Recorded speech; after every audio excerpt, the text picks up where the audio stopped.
Hey, here we go. Once again, welcome back to another Whiskey Wednesday with your boy Cigar Rockstar. I do this every Wednesday. Please like, subscribe, share, all that mess. It's never about me. It's about the folk in the room, the guests, and all that. Speaking of the folk in the room, tonight is a special program. People decided to join and have an open conversation about cigars in here. So we're gonna keep it light. We're gonna keep it cool. We're gonna keep it fresh, and we just go around the room and just talk to people. It looked like my boy Say Cool. He's taking one back right now. Say Cool, what's up, brother? What you smoking, man? Oh, right now I'm finishing up a Underground 10, and I'm drinking a little bit of this 46 Select Stave, Maker's Mark. Smart. Maker's Mark.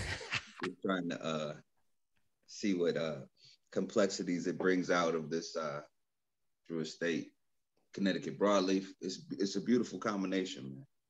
Yeah. What stands out the most for you for the pairing with that? What stands out the most? Well, for one, with those select staves, they have a different emphasis on different staves. This one only has two of the original 46 staves in it, so it's a rapid departure from the regular 46. The cuvee staves seem to be a little bit sweeter on this one. My establishment has two different type of these, one with a heavier presence of the 46 and one with a lighter. So with this stick, it tones down some of the oakiness that you normally have in it. Yeah. Some of the sweetness that you find in the regular standard Maker's Mark is there. But it's also that cuvee, man, that cuvee stave, it brings a different kind of texture to it. Different kind of, even has a different mouthfeel. Yeah, for sure. So I've had the I think the Maker's Mark that I prefer is, I think they call it cask strength. It's anywhere from 110 to 120 proof. There's no exact number because I've had one that was like 112. I had one that was 116. Right. Whatever they do it at. So I see the Maker's Mark, and you're also smoking. You said the Undercrown. Now Undercrown is usually a fuller body smoke. Is that what you get out of it, or that's what I get out of it? For me, the standard Undercrown is a strong medium, right? I don't perceive a full body smoke in Drew Estate until I get into the Liga T. The Ligas, yeah, for sure. And the Liga 9. Even the 10th anniversary to me was closer to a medium smoke. I don't know why. But yeah, this Undercrown, like, this is a Corona Vita. I love the size. It's quick and dirty. It ain't gonna take you a long time to get through it. And quick and dirty is how we like it, right? I hear you. Shout out to Drew Estate for that, for sure. That's you can never go wrong, in my opinion, with the Undercrown. And I know one person in particular who loves certain Undercrowns is my man Traveling Cigars in the room right now. What's going on, Traveling Cigars? Oh, good, brother. And yes, what I have. Drew Estate Underground box press for their lounge edition. Oh, the lounge edition. He's got to go bougie with us. So Rob, I know from what I understand, that's your favorite set. What makes that your favorite set? Why do you like it so much? One, I like box press cigars. So it's one of the only one in the Underground series. And I like the Underground because, as Sekou said, it's on the medium to stronger medium. So for me, I smoke it any time of the day. Kind of fits in. And I'll give a shout out to Corona Cigars down in Orlando. You can get a box of these for about $110. So very affordable for everybody. Yeah, that's very much a deal. So in Tampa this last weekend, a couple weekends ago, I didn't know Davidoff was affiliated with Corona. I think that's what it is. Or like, I was looking for cigars. They say you can always order online. Corona. I was like, what? Corona runs the Davidoff Lounge in Tampa. Oh, so Jeff's got a pretty good relationship, and Jeff has proven pretty well time and again. He knows how to run some good lounges very efficiently, make money, have the drinks and the cigars, and make sure people have a good time. Yeah, that's definitely for sure. So anybody who didn't tune in to Cigar Rockstar TV on YouTube, I had the man himself, Steve Saka, on last week, and I got 4 of his blends, 4 of his lines from Davidoff in Tampa. So shout out to that. That was pretty dope. That was pretty dope. So we got a couple Sisters on Lease on right now. Let's call out Resident Ghost. Resident Ghost, how you doing tonight?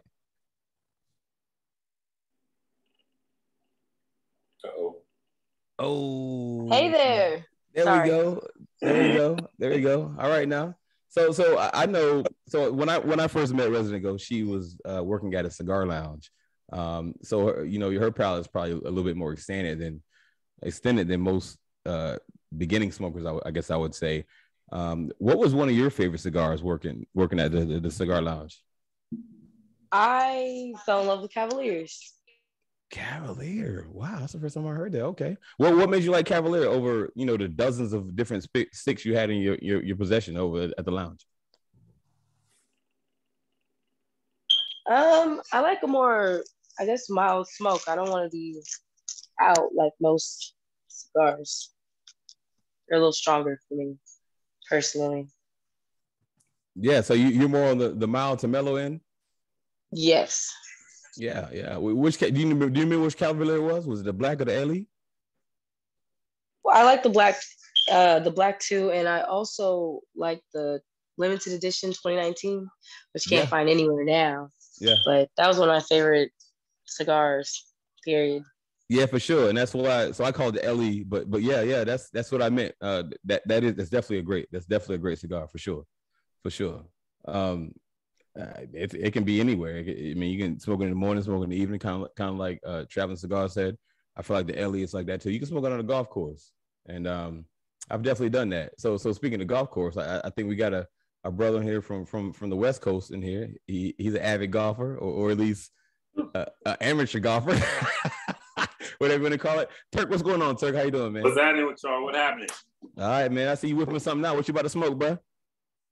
Man, you know me. I'm just a novice in all this thing. This is a little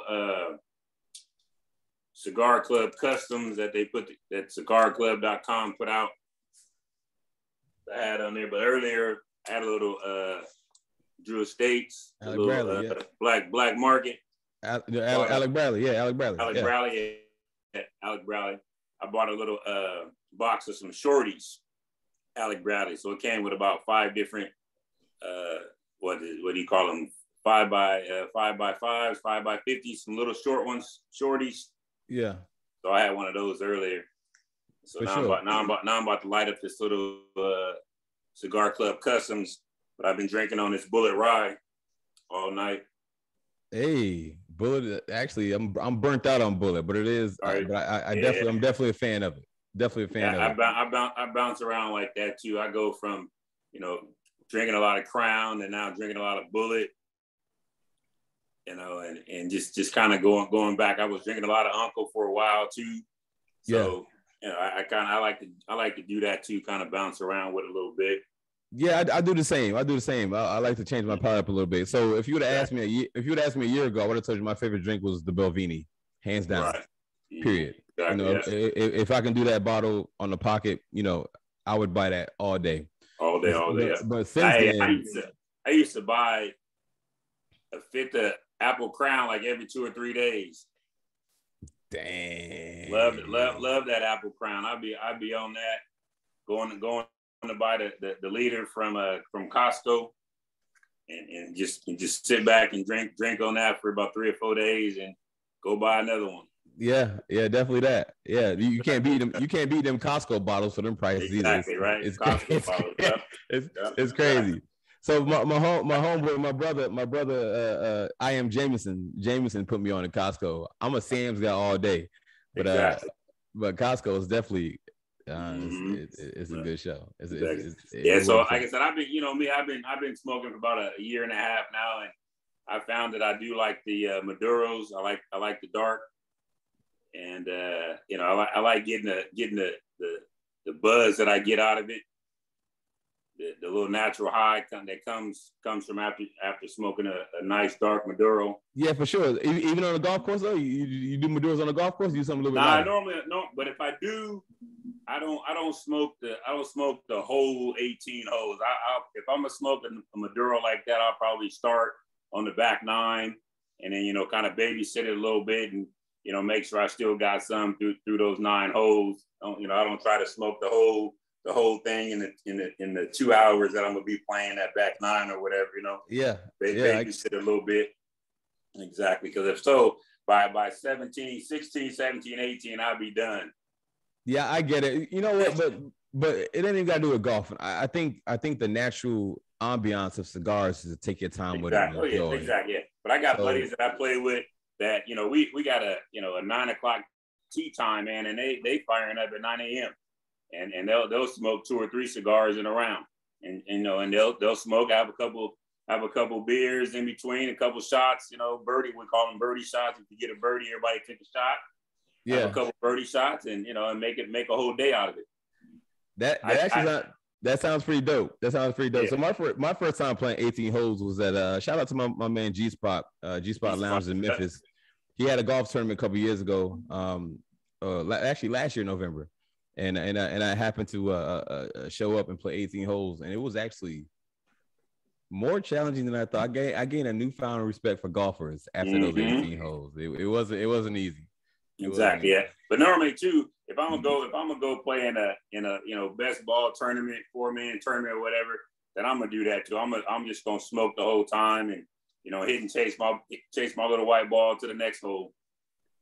Yeah, well, I think we played closest ball, 4-man team, closest ball, and exactly. Yeah. I got a couple good ones, but I definitely lost a lot of balls. Actually, exactly. I lost a lot of Rob's balls. Pause. But I actually lost a lot of Travis Cigars balls, and you know, I tried to do good, and you know, I think I ordered him a box of 12 or 24. So that's exactly. Yeah, that's all you can do. Yeah, but it is relaxing though. You know, if you, especially when you're on the course, you're thinking about 100 different things on your swing and all that. So if you got a nice cigar, taking your mind off of it, it makes the round a little more enjoyable. For sure. I definitely understand that. Speaking of California, though, we got another brother in here from Cali. My man Will. What's going on, Will? How you doing, sir? What's up, y'all? What you got going on tonight, man? What you smoking, bro? Ezra Zion, brass knuckles. Oh, nice, man. Medium to full. Drinking off from a smoke wagon. You dropped some? Is that what you dropped in that eggnog tonight? Is that what? No, you know what? I had something else in the eggnog, and I'm finished with that. I'm going straight liquor now. There you go, straight force. So you got the Ezra Zion, man. Oh, you got the brass knuckles. So I think it's relatively new. I think the last couple of years I've been seeing a lot of knuckles in it. Well, like, what do you enjoy about that? I don't know. You know, they come out with a little cigar at a week or month or whatever, you know, and I'm always jumping on there, grabbing the 5-pack and just trying the different smokes. This one here seems to be pretty good, burns good, nice, smooth, little pepper towards the end here. But, you know, I smoke almost everything. Anything somebody want to give me, I'll take it.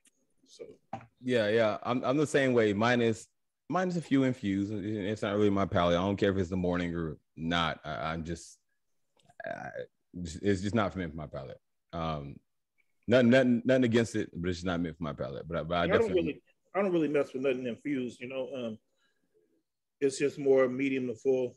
I love anything with a Habano wrapper. Mm-hmm. So that's my go-to, Habano or Maduro. For sure, I think it seems like I think you would concur with most cigar smokers. At least the majority would definitely do Habano or Maduro. I feel like the majority would, for sure. Definitely that. So speaking of variety of smokes, I smoke quite a bit of things. I have a few top 10s, and I hate to go down to like a top 5 or top 3 because it's just too close. It's too hard.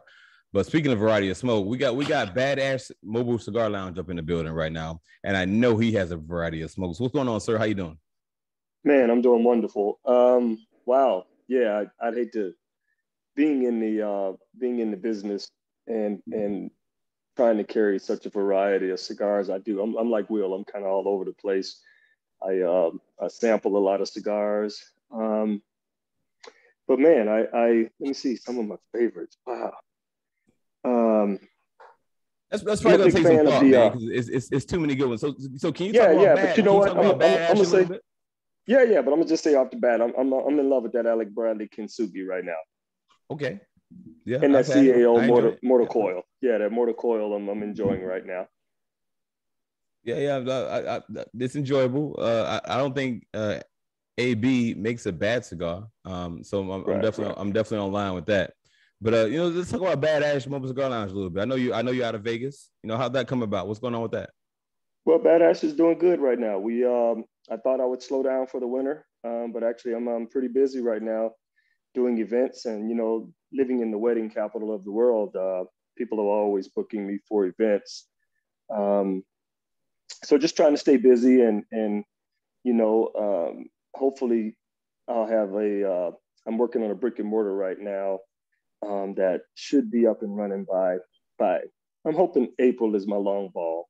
So I got some things on tap right now, just waiting to make some things happen and in conjunction with Bad Ash. So hopefully the next time a lot of you folks, well, you'll be here for TPE. So we'll get together. We'll have to get together and smoke and, I'll catch you up on some things that I'm doing. And, hopefully next summer when you guys all come out, I'll have a brick and mortar for you to come to. For sure. That's dope. That's super dope. So I will say a little shameless plug on me, Rockstar TV. I have different cigar people on here all the time. Tune in. You can definitely hear about a lot of different sticks, a lot of different brands, a lot of different people. It's a beautiful thing. Cigars, drinks, conversation. It's a good time. Sit back and relax and drink some libations and smoke. That's all. That's what it is. So speaking of wintertime, let me bring this to Alicia McGee. I think she has several endeavors, but I know I was mostly recently invited to her winter endeavor. I believe it's called Farm to Table. Alicia, what's going on, ma'am? Hey, I do have a Farm to Table winter cocktail and cigar experience that is January 22nd. It was just something that I come up with all things that I like to do, which is eat, drink, and smoke. And I like, socializing with people that's in the cigar community. And being that I live on a farm, hey, what better way to do it? And so this is something that I offer quarterly every season, which we'll be doing the winter experience, kicking the year off. We'll do the spring, summer, and fall. So I look forward to seeing different people, across the country, because platforms like this, like Rockstar, I've met quite a few people. And to have a sold out event for the fall experience, I look forward to the winter being sold out because it's a small, intimate setting. It's not hundreds of people. It's COVID friendly. So there's social distance while enjoying a 4-course meal paired with a cigar for each course and a spirit. So Rob was there for the last experience. We, had a good time. So if you're not busy, you want to kick your year off, right? Hey, start by coming to the farm, Copper Creek Farms. Tickets are available on my website, www.shoppasita.com, or you can always download the Lit Torch app. They are available on that link as well. So, yeah, I hear you.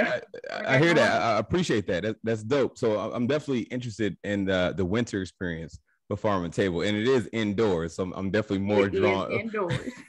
Definitely more drawn to that for sure. I see you rocking the hoodie. I see you rocking that hoodie on. I think it's you put some smoke in the air. You customize your city, state, lounge, group, fraternity, sorority, brand, whatever you want to do.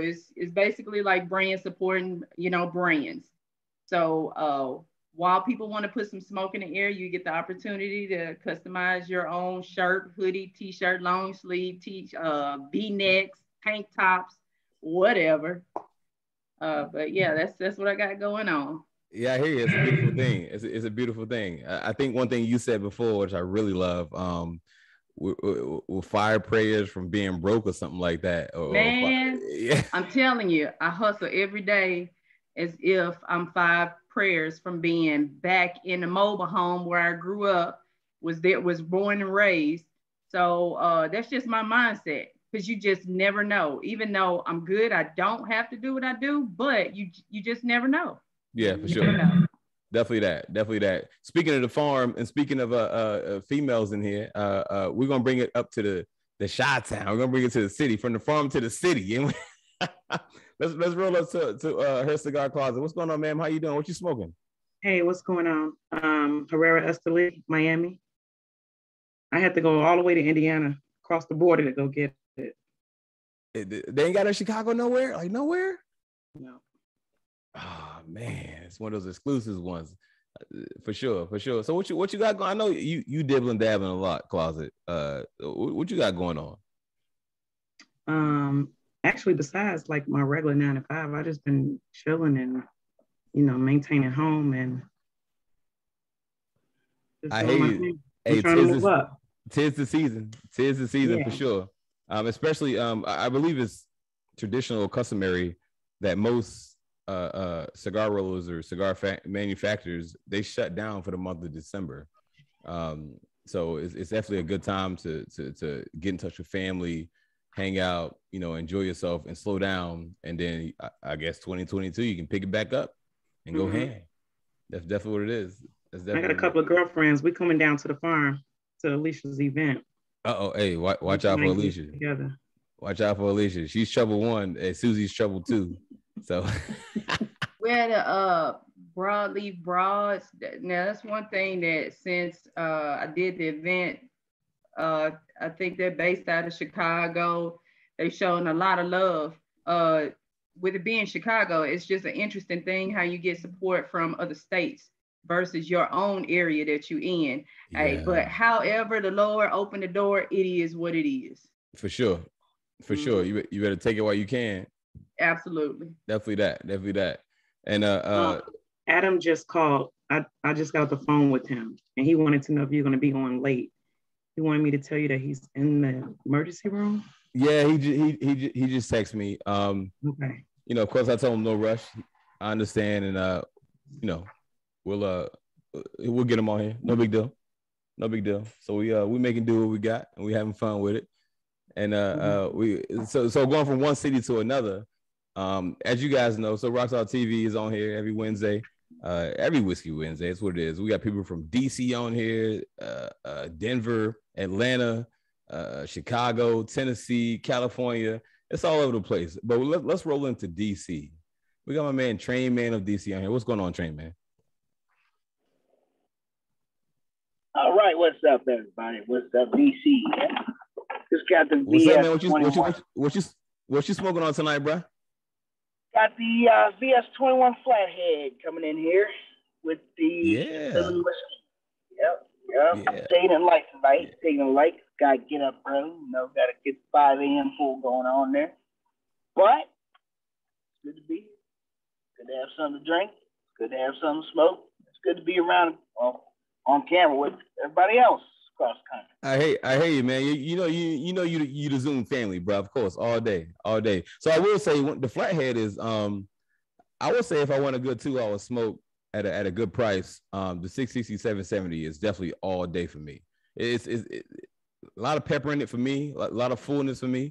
But it's definitely if you want to go to a lounge and buy one stick and sit there and smoke it for 2 hours, the Flathead 660 770 is definitely, in my opinion, the way to go. You normally do flatheads, or you got a stick of choice, Train Man? I kind of cross it between Flathead and CAO, and I go across the brand a lot. I go across a lot of different, what I feel like tonight. I just kind of mix it up a little bit. The 660, what I found is if it's been in a well taken care of humidor that's been set at a decent temperature, the ash comes out beautiful. Yeah. Which this one I got about 2 days ago, and a friend of mine had it actually. So she kept it in a good cigar box for a while and took care of it pretty good, and it's doing okay.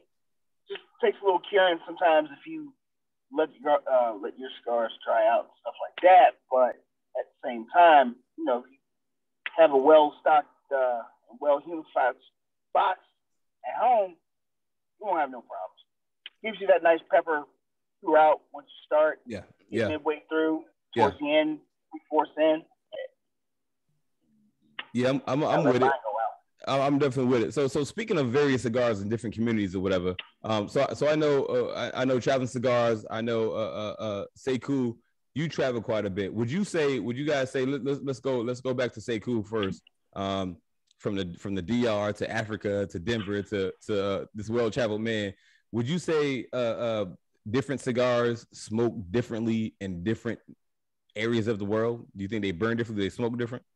Most definitely. I mean, just smoking here in Denver, and low altitude, cold in Denver, high altitude. It's not cold. It's not. I mean, I got the same robe on that my man from Bad Ash got in Nevada. So, but it's the climate. A lot of people don't realize my climate is a little bit more extreme than his in Nevada, but it's very similar because he's in desert climate. I'm in high desert climate.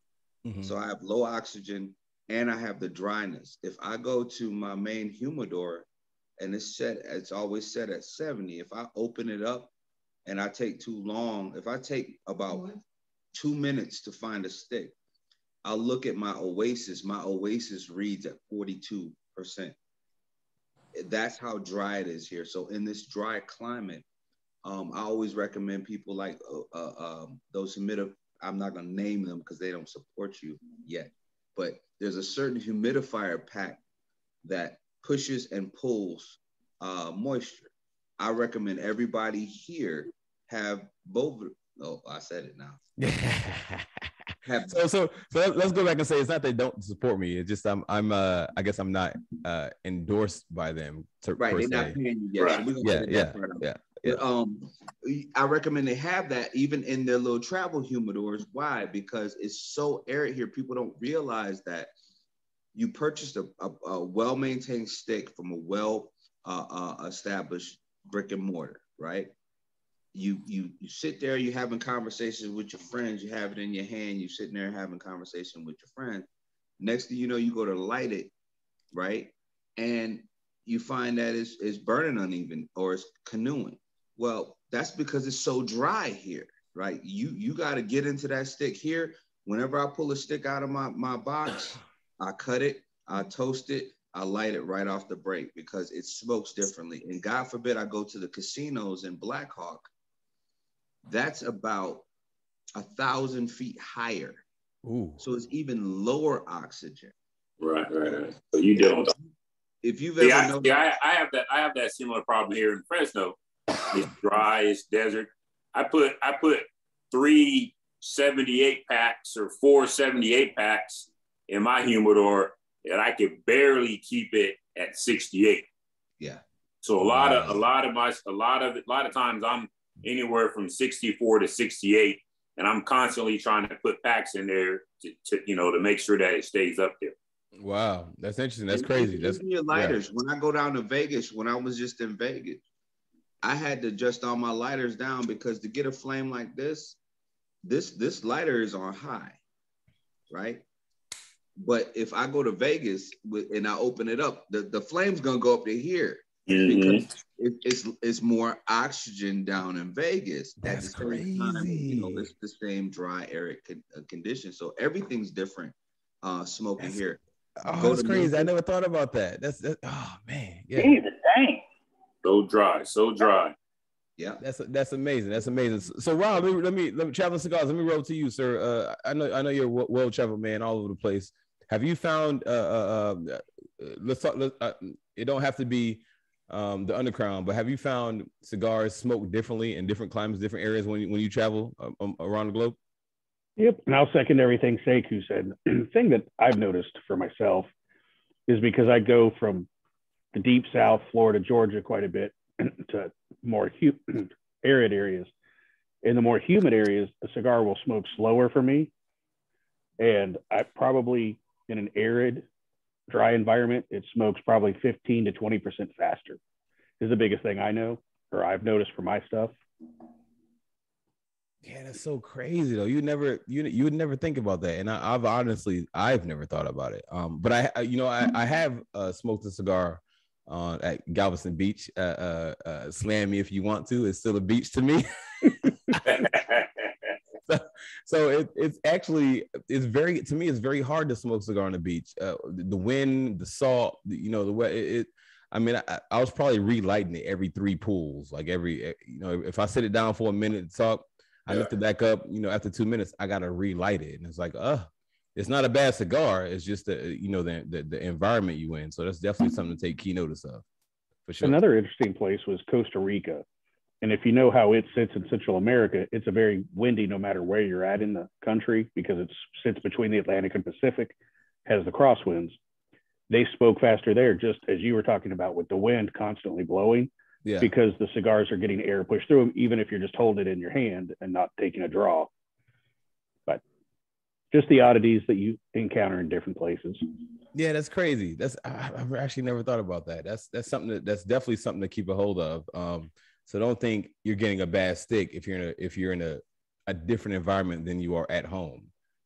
It definitely smokes different. So I think Turk mentioned earlier, and also Sekou kind of mentioned a couple things. Turk mentioned he bought his 5-pack from an online retailer. Sekou mentioned he goes to brick and mortars a lot. So I guess the question is, do most people shop at brick and mortars, or they do online sales, or you think it's a mix of both? Let's open up the question for a little bit. I mean, like I said, I'm new, so I try to get into different things. I'm in, if I can say names, I'm in Black Lion, I'm in Pravada Farm Rose, I'm in Cigar.com. So I know I get those 12 cigars every month that are going to be something different. And then a couple of the brick and mortars around there do like Friday 4-packs, where they'll put together a Drew Estate or a Strada 4-pack, for $40. And so I may go over and buy that 4-pack just because I don't smoke it. But if I go in, I'm like Tremaine, I like to smoke the CAO MX2. Mm-hmm.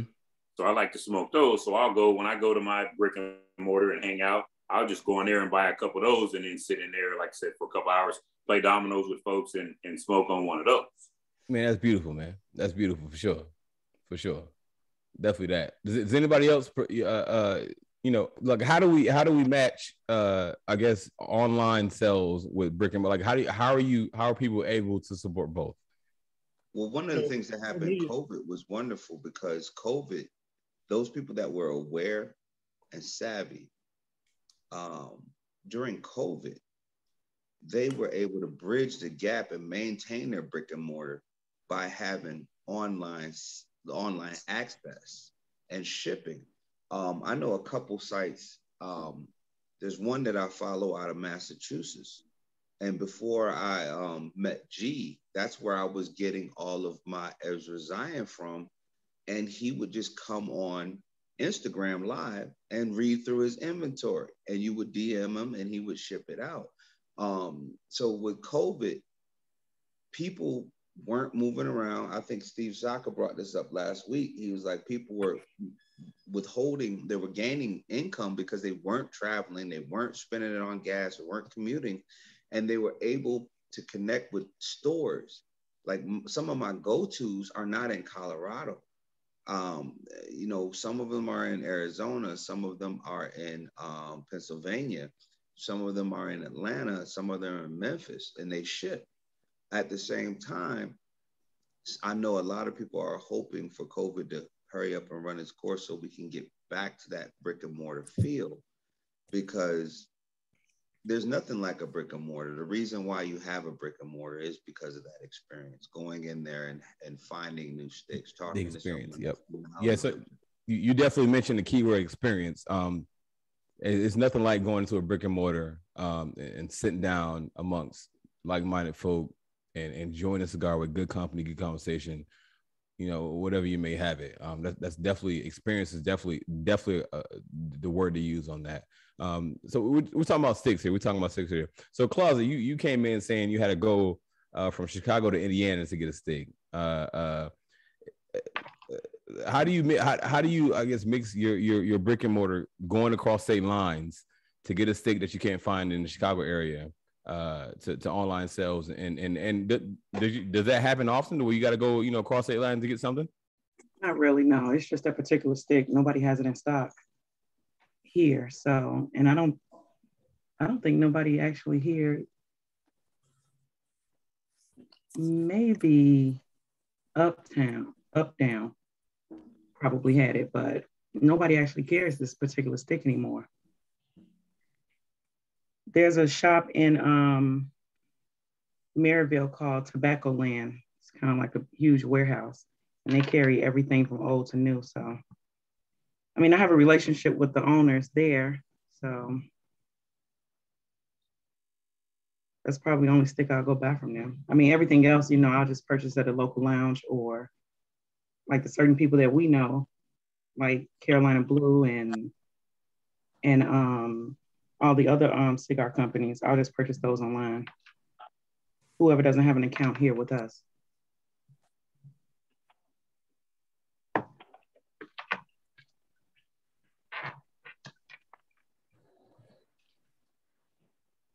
Speaking of special stick. You hear me? Say what? Rockstar. Rockstar left, huh? So you say account here with us. Talk about that, Brandy. What do you mean account here with us? Talk to the people. You know, with the different lounges here in Chicago. That's all I'm gonna say. One of the good things about Chicago is y'all are the home of one of the homes of the pork belly. You know, that specific Drew Estate steak was made for two lounges, Wooden Indian, and I can't remember the name of the one Chicago lounge that it was made for also, but boy, that stick is just amazing. Yeah, maybe for sure. Iwan and Reese. Is it Iwan and Reese? I'm not sure, because I got mine out of Pennsylvania. I went to Wooden Indian and got I got the pancetta, which is their version of the pork belly. Okay. But that size Liga is only made for two shops. One of them is in Chicago, and it's the pork belly, which came back out, and then the pancetta, which is their version of the pork belly, which just I love it. I hear you. I've actually haven't had it, but you make it sound very intriguing. Definitely. That's because you didn't reach into my humidor and pull one out when you was here. But that's all right. We can rectify that next go. Yeah, for sure. You know I'm coming back through, bro. You know I'm coming back through. But let's. So I think AJ, what's going on, AJ? I see you. You joined for a minute. How you doing, sir? Hey, what's going on, Doug? It's good to see you, man. Yeah, it's good to see you. So of course, this is AJ Jackson, CEO of Alourdam Cigars. Welcome to Whiskey Wednesday, bro. What's going on, man? So,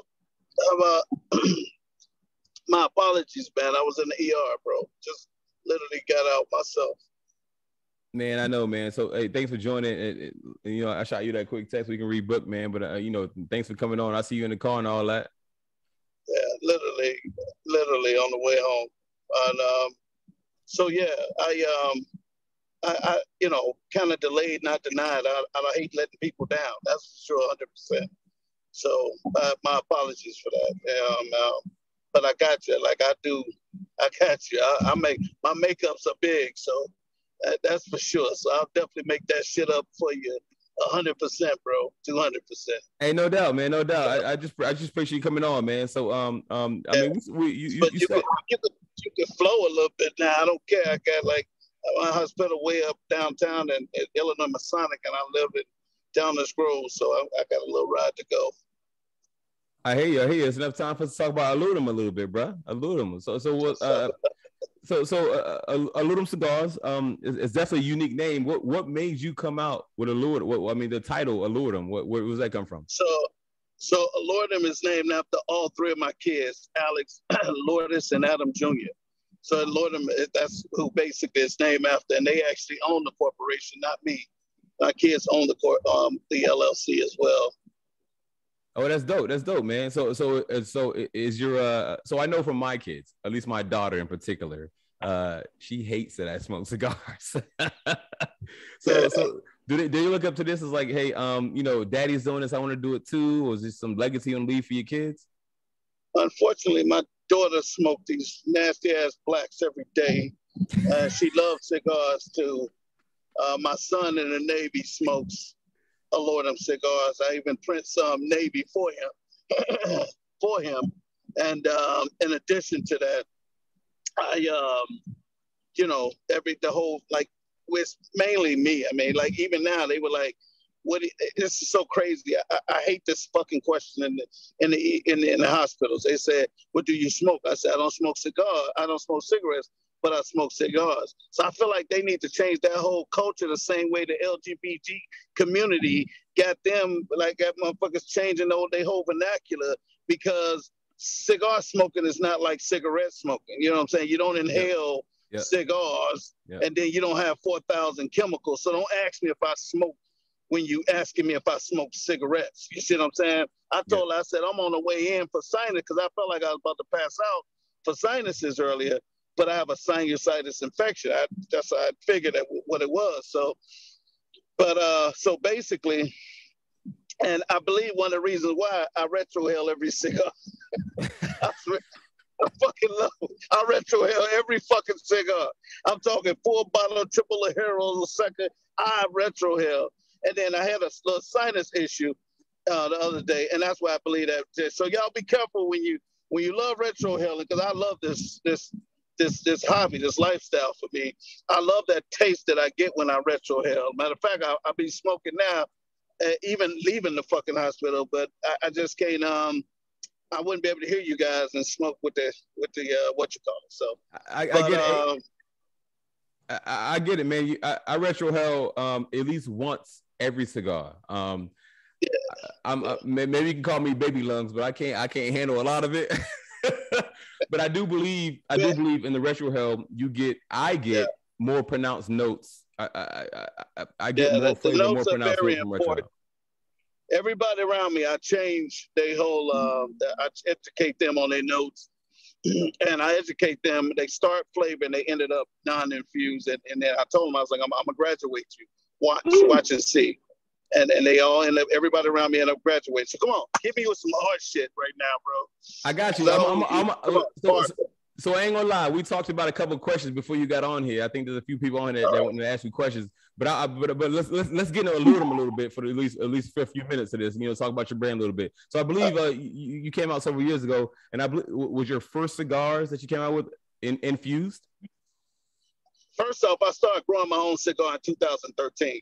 So I literally started with a private plant nobody knew with somebody in 2013. I launched my company September 20th, 2014 at the Vertigo Sky Lounge, where I gave away 500 cigars to the first guest that came.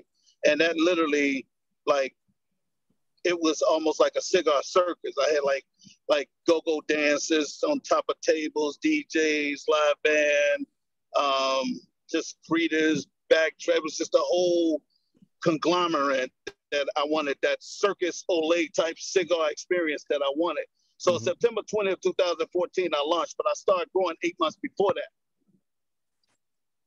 Okay. And so I've done over 360 cigar-related culture events since day one, since I started. Yeah. Hold on. Did you guys just get the message that said Drake got killed in a plane crash? Who? Drake. Nah. Drake? I don't believe that. Bunny and Drake. What? I just got a news alert said Bunny and Drake got killed in a plane crash. Hold on. Let's see if is that fake news. Let's see if that's. Wait, Drake? That's real. Let's. I don't see anything yet. Wait, Drake, Canadian Drake. Like Bunny, it's Drake. Bunny and Drake. Puerto Rican music star Bunny and Drake killed in a plane crash. Oh man, do you see anything? I don't see nothing. I don't see anything. Yeah, like I said, we gonna give it a few minutes if it blow up the internet. Give it a few minutes, see if y'all start getting Yeah, we're gonna give a few minutes if it blow up the internet. So AJ, man, what made you start off with infused cigars? Is that what's the June 9, 2006, I used to own the AT&T cable franchise, and I won a weekend in Providence, Rhode Island with the Sopranos, because I was selling AT&T U-Burst, bringing fiber optic to the south suburbs of Chicago. So I was one of the top money earners at the time. So with me being one of the top money earners at the time, I won a weekend again in Providence, Rhode Island, the largest indoor casino in the world, with the Sopranos. So Tony Soprano walked up to me himself and said, you know, hey, is this Action Jackson? He's like, yeah. I was like, okay, he was like, my publicist told me to come and speak to you. And he was like, I heard you was a top money earner. I was like, yeah, I am. He was like, will you smoke cigars? I was like, nah, off and on I do. And that's when he was with CAO. He was like, now you do. Real fucking bosses smoke real fucking cigars. If you made over 700,000 in 6 months, you're a real boss. Come over here, let me roll you a cigar. So not roll, but the person rolled, band. And I snatched the band off, got a pen. I was like, sir, you got to sign this cigar for me on the band. So he literally signed the cigar on the band. Till today, I still have that cigar since 96, and since 2006. June 9, 2006, I still have that cigar. So when he told me real bosses smoke real fucking cigars, it messed my head up. And I started looking at it and respecting it different, even though I had played around with it. You know what I'm saying? So I started with a Dominican filler, Nicaraguan binder with a Brazilian Maduro wrapper with another company, but that nobody knew. I had a whole nother farm that I'd invested into that I was growing that was on the hush. So I had non-infused first. Oh, okay. So I had non-infused first for almost a year and a half, 2 years. Then I developed, and at my brother Mario from Stogie Life, at his event, his first stiletto event in the fucking snow in Chicago, and I believe it's 2015, I did the event, the 16, maybe 16. I did his event and sold out in 30 minutes, about 70 something. I think I only had 80, almost 80 cigars. I sold out in like at least 15 minutes. And I was like, yo, this is crazy. Like, they rushed me. Other cigar vendors was like, you know, they were mad, you know, but they rushed me. And I was like, yo, I done perfected this shit. I'm gonna make it better. So I did 3,000 test sticks before I launched the cigar. 3,000 test sticks with people and just giveaways and just taste tests and all this to make this shit right.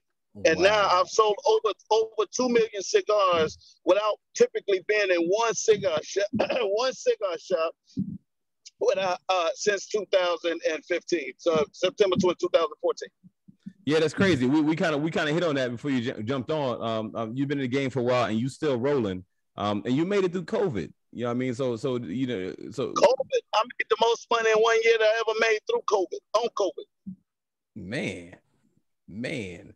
So you know, you had a regular stick before a non-infused come out with. You went into a fuse. So how many different infused you got, and what's your what's your best seller? So pure white Hennessy that I just call pure white. See what I'm saying? I'm smart. Yeah. The reason my competitors got in trouble because they put pure white Hennessy dip, and so they got sued. But me, I always put PH, like pure H. That was it.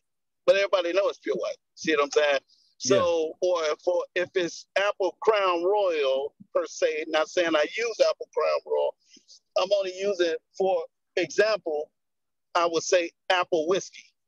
Mm-hmm. And so my attorney advised me, if I want to play in this type of game, which is gray area, it's very gray, you gotta protect yourself. So I protected myself from the very beginning because I knew.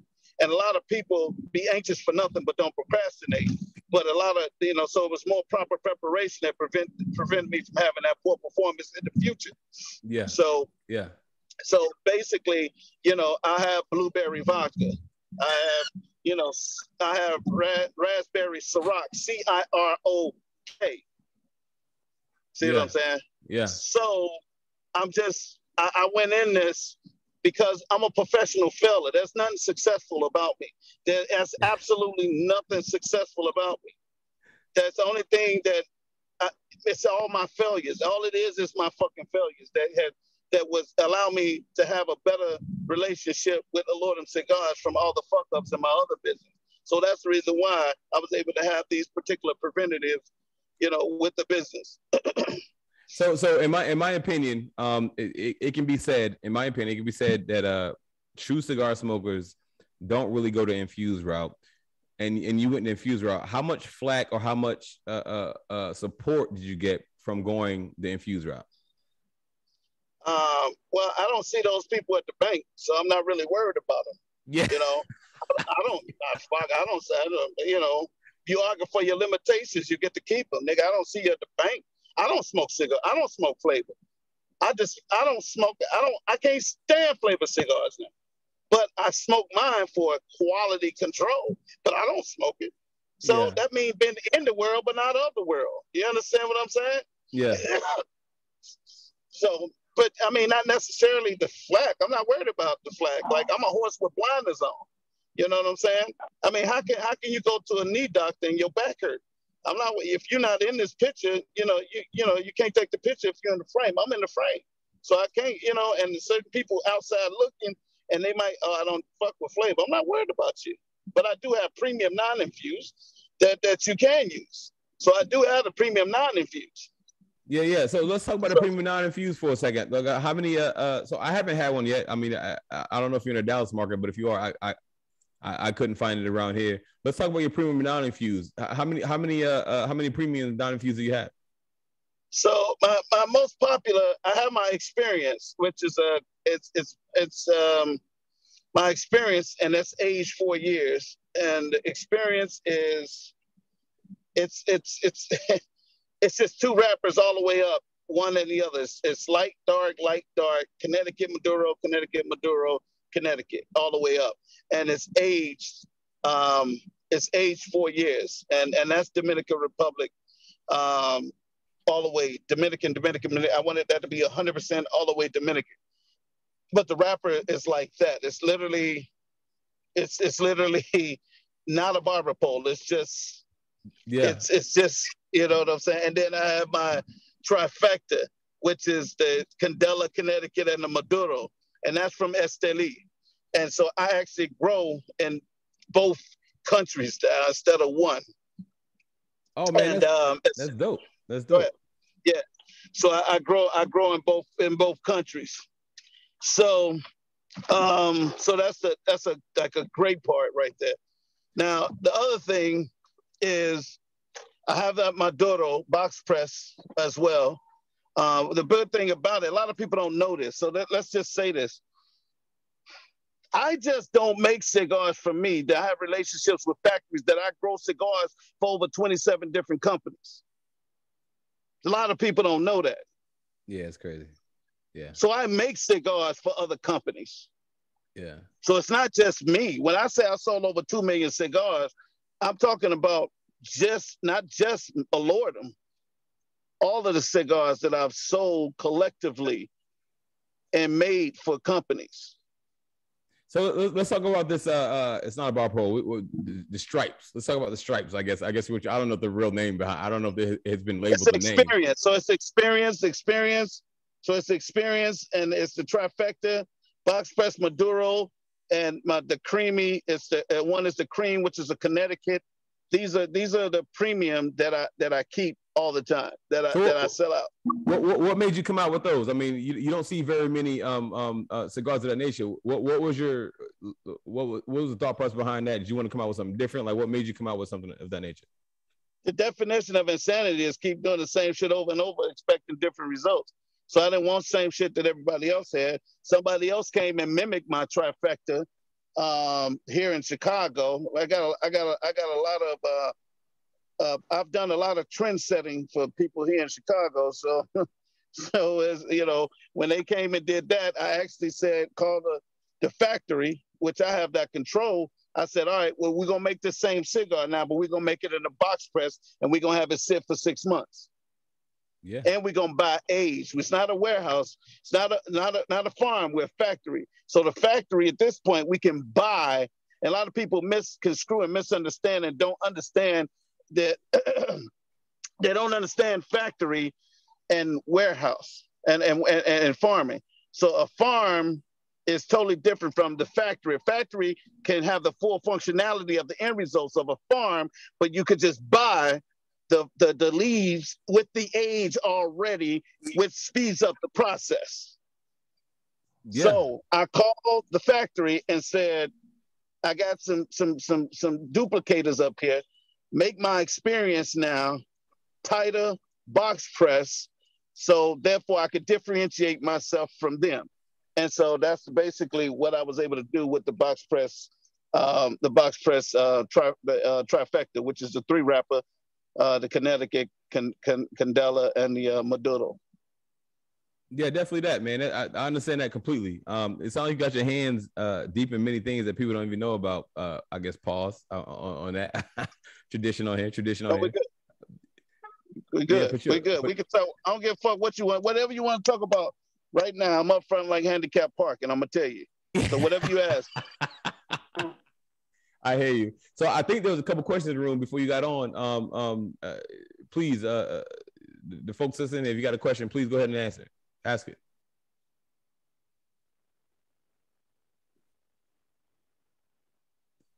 Oh man, crickets now, huh? Crickets now. All right. Hey, well, AJ. Say what? You can't hear me. I said, hey. Yo, who that? Randy. Yo, what up, B? Yo, Rockstar, this wind is so disrespectful here today.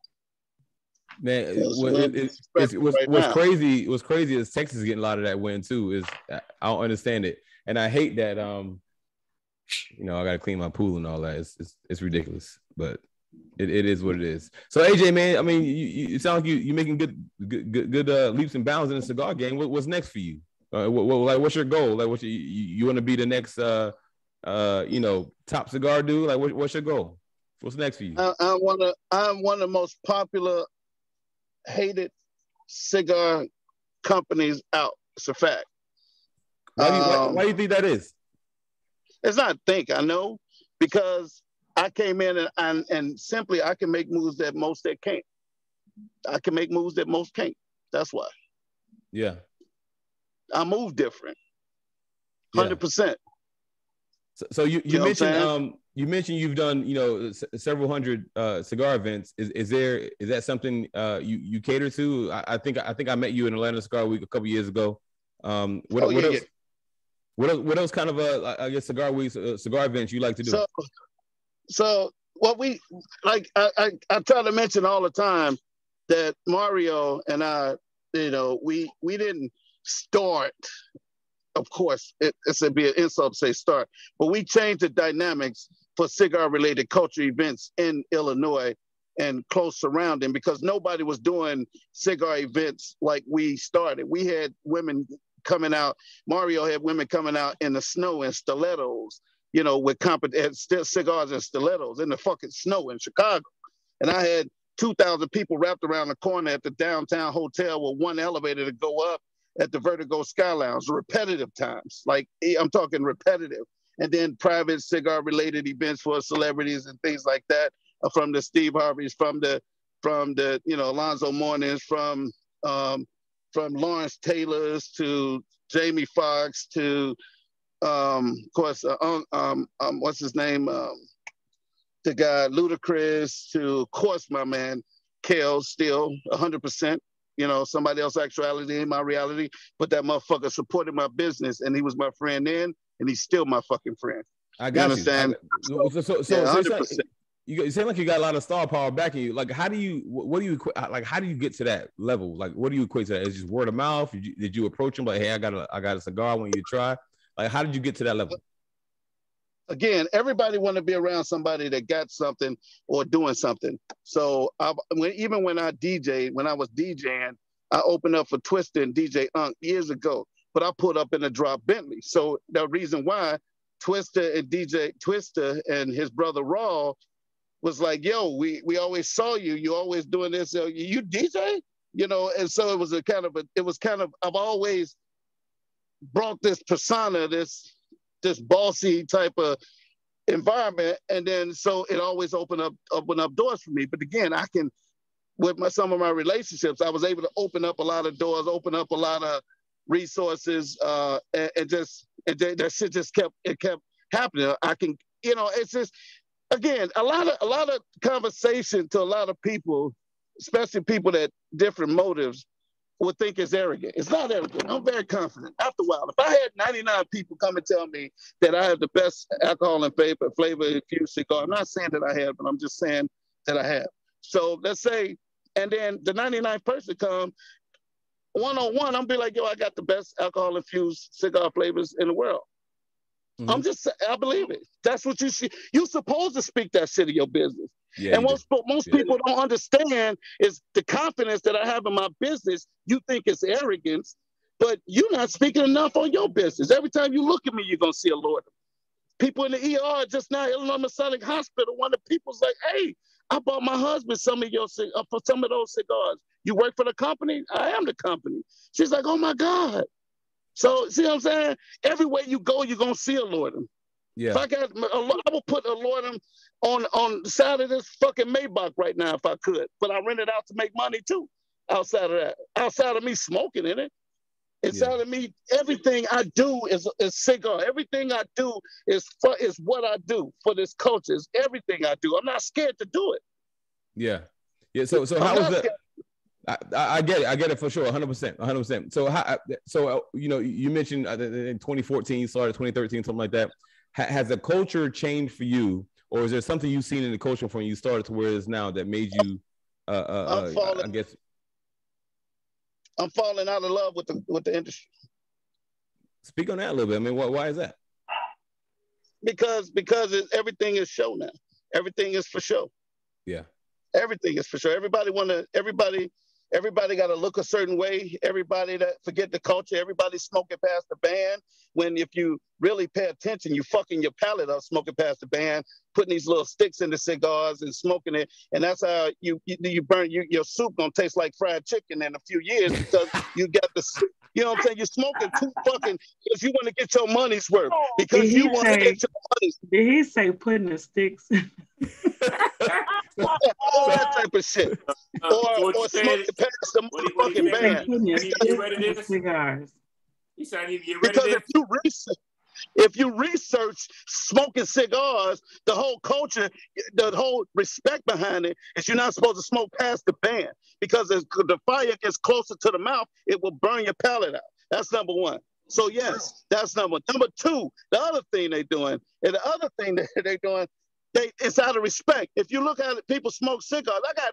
I'm looking online, looking for a company right now that can fill up holes. I got 50 shirts with Alourdom on it with fucking fire holes in it. Why? Because we don't use a smoking jacket. Because the culture is when you're smoking a cigar, you're supposed to use a smoking jacket so you won't get smoke in your clothes. I'm not saying you're supposed to do that all the time, but I'm saying this was the culture. This is what started to sit. So we done took that shit and turned it into profitability and is taking advantage of the opportunity and the movement and just who got the best hat, who got the tightest suit on with the floods and shit like that. And that's all this fucking culture is right now. So I'm falling out of love for the culture the way I was because it's just motherfuckers out here doing it. I hear you. I hear you, and I definitely hear the passion. But let me challenge you. Let me challenge you, AJ, on this. So tonight I smoked this McFly. I smoked a McFly, and the band was literally 3/4 of the cigar. So you can't tell me I can smoke the foot and throw the cigar away, bro. Like all I'm telling you is if you're trying to lose weight, you know what I'm saying, and you eat a whole steak, you ain't gonna lose weight. But if you eat a quarter of that steak, half of that steak, 75% of that steak, and push the rest to the side, I'm good. So I'm saying, if you keep doing that to your palate, if you keep doing that, getting your money's worth, just like a burnt lip ass dude with burnt lips around it, it's the same thing, but bigger is what you're doing. You're burning your fucking palate out. And you can justify pretty fat ass, because you're a pretty ass nigga, you know what I'm saying? The pretty ass niggas, you justify that shit. You know what I'm saying? But that shit ain't go, that you gotta watch it. I'm just saying watch it. That's all I'm saying. Watch it. I got you. Know what I'm saying? Let me give y'all a little pointer. One of the things that I do that helped me out All right, so I smoke every motherfucking day, every day if I can. All right, so I have a nebulizer for asthmatic that I use, and I put water in there, and I sit back 2, 3, 4 times a week, and I breathe and I clear my lungs out. And I don't clear my lung out for me, because right now the roof is open, the door's open, the windows open. I got to breathe. I hate to smell other people smoke, and I hate to be around other people that smoke. That's why I don't support, walk in, or go in any cigar lounge that don't invest their money in proper ventilation, because them the motherfuckers that's killing us. They're killing us. You're killing us. That's what you're doing. Yeah. If you're a cigar lounge and you ain't got no motherfucking ventilation, you're a murderer. Yeah. That's exactly. So in order to keep myself together, I breathe. And sometimes I get that second smoke cough and stuff, and I'm coughing. I'm like, I ain't got COVID, nigga. I know that. So I'll sit, put that water in that nebulizer, watch a little TV, breathe. As soon as I'm done, no more coughing. Even if you get a cough from a cold, a lot of times you ain't got a cold. A lot of times your lung is just irritated. So if you take this and do that, especially if you're a smoker, clear your lung out. This shit will take you far. I guarantee you. If all of y'all on here, each one of you motherfuckers, you're going to inbox me and thank me. Guarantee. That's a fact. Yeah. So I'm sorry, man. No, you good, man. Hey, we keep it real. We keep it raw here on Cigar Rockstar TV, man. No doubt. You do what you do. I hear the passion, man. I hear the love. I hear it. But I'll speak to his statement, Rockstar. I mean, you've been to Prime Empire. Adam and I saw each other there earlier this year. When we built it, and I think I've told you, we spent over $250,000 on the filtration system for that very reason. That's right. I mean, there was other reasons, obviously, because people don't want to. We wanted the ladies there, and they don't want to stink when they leave. But part of it was, if all you're doing is walking around in a cloud of smoke, it's not enjoyable. Yeah. Both from a smoking perspective as well as you don't want to just sit there and have to cut through the haze like Scooby-Doo just to see somebody. Yeah, for sure. And I guess I will speak up for the ladies. From what I heard from the ladies, a lot of times they don't go to lounges because they don't want the smoke in their hair. So ventilation is definitely, that's big. Definitely. What lounge is that, bro? I don't have spent that much. See, I don't have that issue. Like, I'm not worried about my hair smelling like smoke. I'm not worried about my clothes smelling like I'm smoking in my room right now. In my bedroom. Like, I'm not worried about that. Yeah, but you are, I would say you are a cigar smoker. That, that's, I guess maybe I'll be talking about the lady who want to come in, to the culture that AJ is talking about. They have different agendas. Yep, coming to the culture that AJ is talking about. We have a group out of Dallas that can build our all-in-one box for us. Now, where's that cigar lounge, sir, that you say you spent over $200,000? You've been there with me, man. Prime Cigar, or now Empire Social in Miami. Oh, hell yeah. Fuck yeah. So that's why I get hotels. I stay at the SLS so I can walk there. I stay at the SLS so I can walk there. That's my favorite place to go to in Miami. And that must be pretty close, man, because you a big brother, man. I don't see you walking too far, man. Here's the funny part about that. I'm so glad you said that. Don't insult us guys with the cushion. Hey, it's all love. It's all love. It's all love. It's all love. So listen, I'm glad you said that. So I was at the hospital tonight, and he was like going back and forth looking. And it's like the lady came in, and she's like, took it again. She's like, wow. And I was like, wow, what? And she's like, well, your blood pressure is amazing. I said, well, I'm not in it for my blood pressure. She's like, well, yeah, but you're a big guy. I was like, I'm solid. Not a fat ass. I'm solid. I've been always big from boxing and football. I'm solid, nigga. And I was like, she's like, but your blood, she checked the blood, no blood pressure, no cholesterol, no sugar, no. I said, nigga, I'm in here because my sinuses. I'm about to pass out. I felt like, you know what I'm saying? So she was like, but yeah, you don't have. And I was like, so I got a little pissed off. And I was like, bitch, you want me to have high blood pressure? So then I get on the treadmill yesterday. I'm on the treadmill yesterday. When I start, I'm on a 15 incline, 15 to 20 minutes, 1.5 to 2.5 nonstop. So I got this big bodybuilder, can't scrap in it, reach around and scratch his ass type dude, and he just walking, and I'm inclining. He's just looking, and He just looking and shit. And I focus on me, but I just noticed this dude, look, you know, this dude, I'm like, yo, what's up? You good? He's like, yeah, man, you just been going hard since you got here. He's like, I was like, yo, am I not supposed to go hard? It's just perception as a motherfucker, though, especially in this culture, industry and shit like that. I'm telling you, perception is, but yeah, you're right. I'm a big solid, sexy motherfucker, though. I can't do that. I got you. Hey, that's all love, man. I just had to throw it out there, man. That's all. For sure. For sure. And so you mentioned ventilation system and all that. So let's talk about lounge a little bit. Are you would you say you support brick and mortars or you support online sales? What's your what's the best sales market for you? What's the best sales market for me personally? What's the best sales market for Alourdam Cigars? Or where do I go support? Either way. I mean, Alourdam Cigars, where do you like to go? Either way. I don't sell the shops because I don't like politics. I'm like Master P that sold 1 million cigars out the trunk in a sense. So I don't like the politics. I don't like the favor, and I don't have the patience for it. So I concentrate on shit that most people don't concentrate on. How to get leads, buying leads, making sure that I'm pulling up on Google when you look up Alourdam Cigars. Make sure, you know, my website is automated. You know, make sure I've done so many different events, which has built up my, this shit working. I got to breathe now a little bit more better. You know, just making sure that, you know, I concentrate like I did when I did all of these events at all these different cities and all these different, like people hire me like MDA. I'm the #1 cigar company that they fly around the world 17, 18 times a year for the golf events, which is for Jiffy Lube, Pennzoil,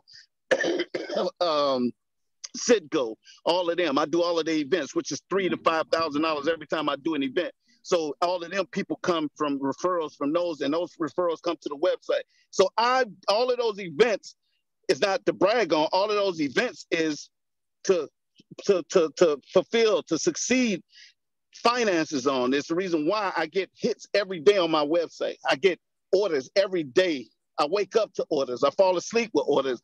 It took all of that street time and everybody, if you're not one person that you can't talk to say, dude, you always everywhere doing everything.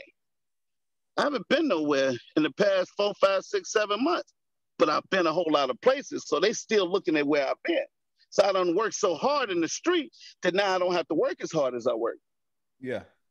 You know what I'm saying? So now everything is automated. Yeah, for sure. So, Closet, Brandy put alourdamcigars.com in the chat. Thank you for that. What kind of so let's talk about your premium line a little bit. You mentioned, I think, 3 or 4 lines of your premium cigars. Which one would you say is your baby at? Which one do you like? Oh man, this is my best trifecta, thing I've my trifecta. Esteli, Nicaragua, and with the you know, the Connecticut, the Habano, and the Maduro. The Habano, the Candela, the Maduro, and the Connecticut. I'm sorry. How long did it come out to take you to come out with that? Like, what was the struggles with that? Was it you rolled it, you hit it one time, it's like this is it, or like tell me about the process coming up. I started growing with the year that I went to Esteli and visited the farm and bought into it. And then when I did that, when I went down there, then that's when I started growing that particular cigar. When I started growing that cigar, it took me. See, this is industry. I'm not a nigga that just bought a cigar and put a band on it. Every cigar that I put out, I sampled and I created with the roller, the master roller, and I came out with that cigar and I grew it from the seed to the leaf scenario. So, I might not have, more than 5 or 6 non-infused that's consistent all the time, but I do over 99 different flavors of alcohol-infused cigars, and some I do for like I infuse directly for Uncle Nearest. I infuse directly for Disbelief Tequila. I infuse directly for Hennessy Privilege. I infuse directly for, like, I do cigars for them. This new tequila company I just signed up. I have over 30 alcohol companies that I repetitively, specifically infuse for all the time. That's consistent. Yeah, you speaking a lot of alcohol. I see. Have you ever thought about coming out with your own beverage? So I invested into a champagne company, and it's called Bernards, and it's the only champagne company in the world that's made in Spain, and the champagne is made from oranges in Spain. So it's going to replace the mimosa with all the fat, all the sugar and shit. Yeah. And the champagne is so fucking amazing. So what happened? This is when disappointments and schedule changes are where the atmosphere, putting things back in its proper perspective, and you can turn a lemon into lemonade. Because the one of the farmers at the plant, the brewers or whatever, they put the oranges in a bourbon barrel by mistake. Mm. So they called us and said, "Yo,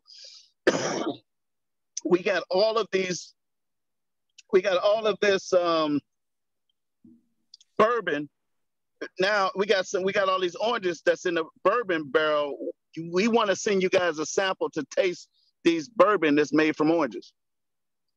And if not, we're gonna throw it away if you guys can't do nothing with it." Man, that sounds amazing. So I'll be in Spain, checking that, and then we got so many cases that's right now. Literally, I can screenshot and show you. It's in Norfolk on the way here. So we have over $1 million worth of champagne coming in from Spain, from Spain now. That's in Norfolk, Virginia. That should be here before Christmas. Oh, the only champagne company that's made from oranges. Hey man, come on, bro. You need? Can I get a plug on that? I mean, come on, man. I mean, yeah, absolutely. Let me get that a shot. Let me get a shot. But if I really like the bourbon, I'll take it. It's mine. For sure. I get that. So I got a question. I got a hand up in the chat. Say cool. What's going on, brother? I had one to ask. It's so much right now, but so I got confused with the last part. You said so you got champagne, you got a sparkling wine from Spain that's been finished in ex-bourbon barrels, right? Or is it a bourbon from Spain that you get? No, it's good. We good. We follow. I invested into a champagne company, which is called Bernards. Right. And they ferment and how they age it and let it sit.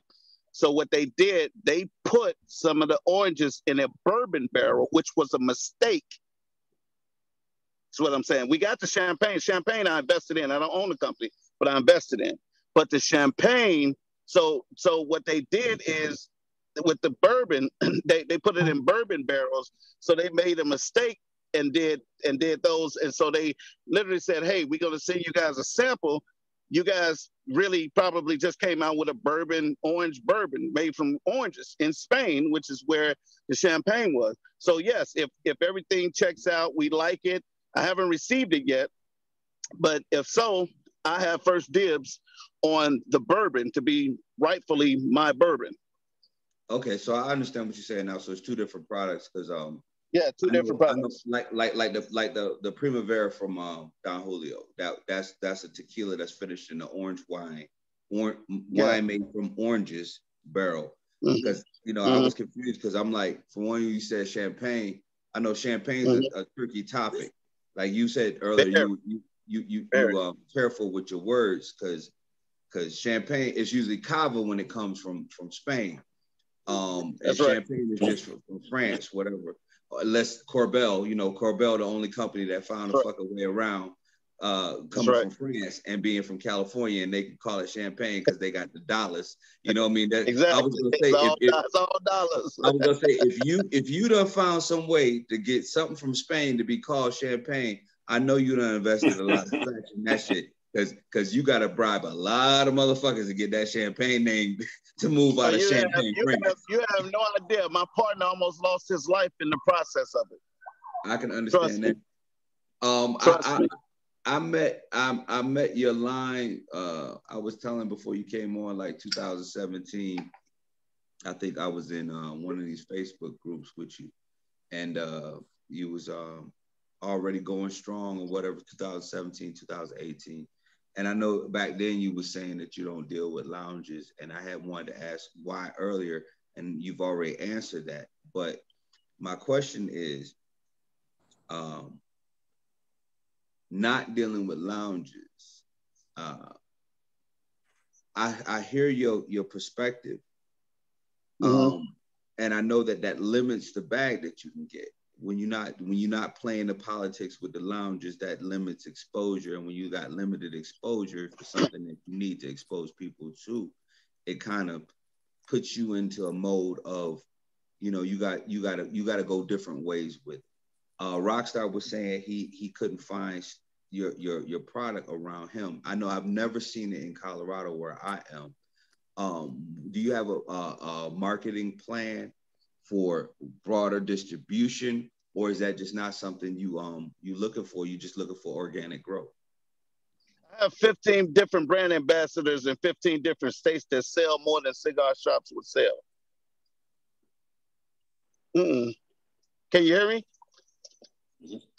Yes, sir. Can you hear me? Yeah. Did you hear what I said? Yeah, you have. So you work through ambassadors who are your retail agents, and I sell more with them than I would. Think about it. So one shop is gonna say, "Oh, give me 2 boxes, give me 3 boxes, give me 5 boxes." So 2, 4, 6. I have one brand ambassador that can sell 100 cigars in 1 week. That only sell my product. So 15 brand ambassadors can sell that have sold more than 50 cigar shops would sell my stuff. Understand. So you taking a page out of Avon's book and things like that. Like, you got your own little people selling to their own sphere of influence and growing the business that way.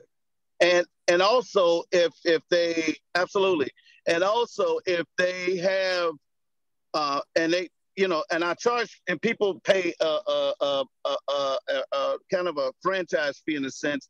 So they'll get the website with their own link, and they'll have their back office to see how many sales that they make outside of what they sell that they have in hand. So now they're sending the link out to sell where it might be Alourdam Cigars / Rockstar.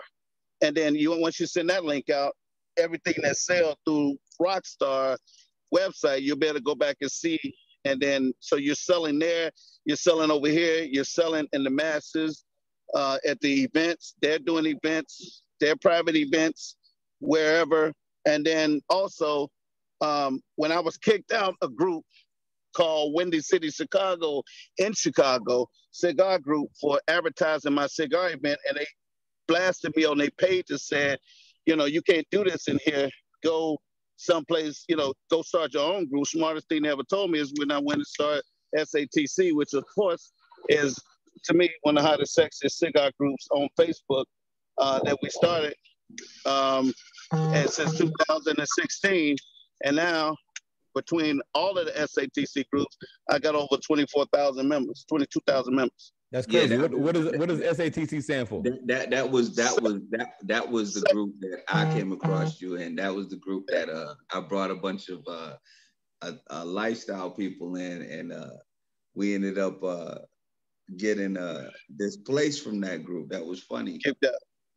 Yeah, I had a few people around me that didn't have my best interests that were in the group also. That's why I had to change up the admins. And then they went to try to start their own group, and and pour salt and stuff like that. But I mean, I'm flattered.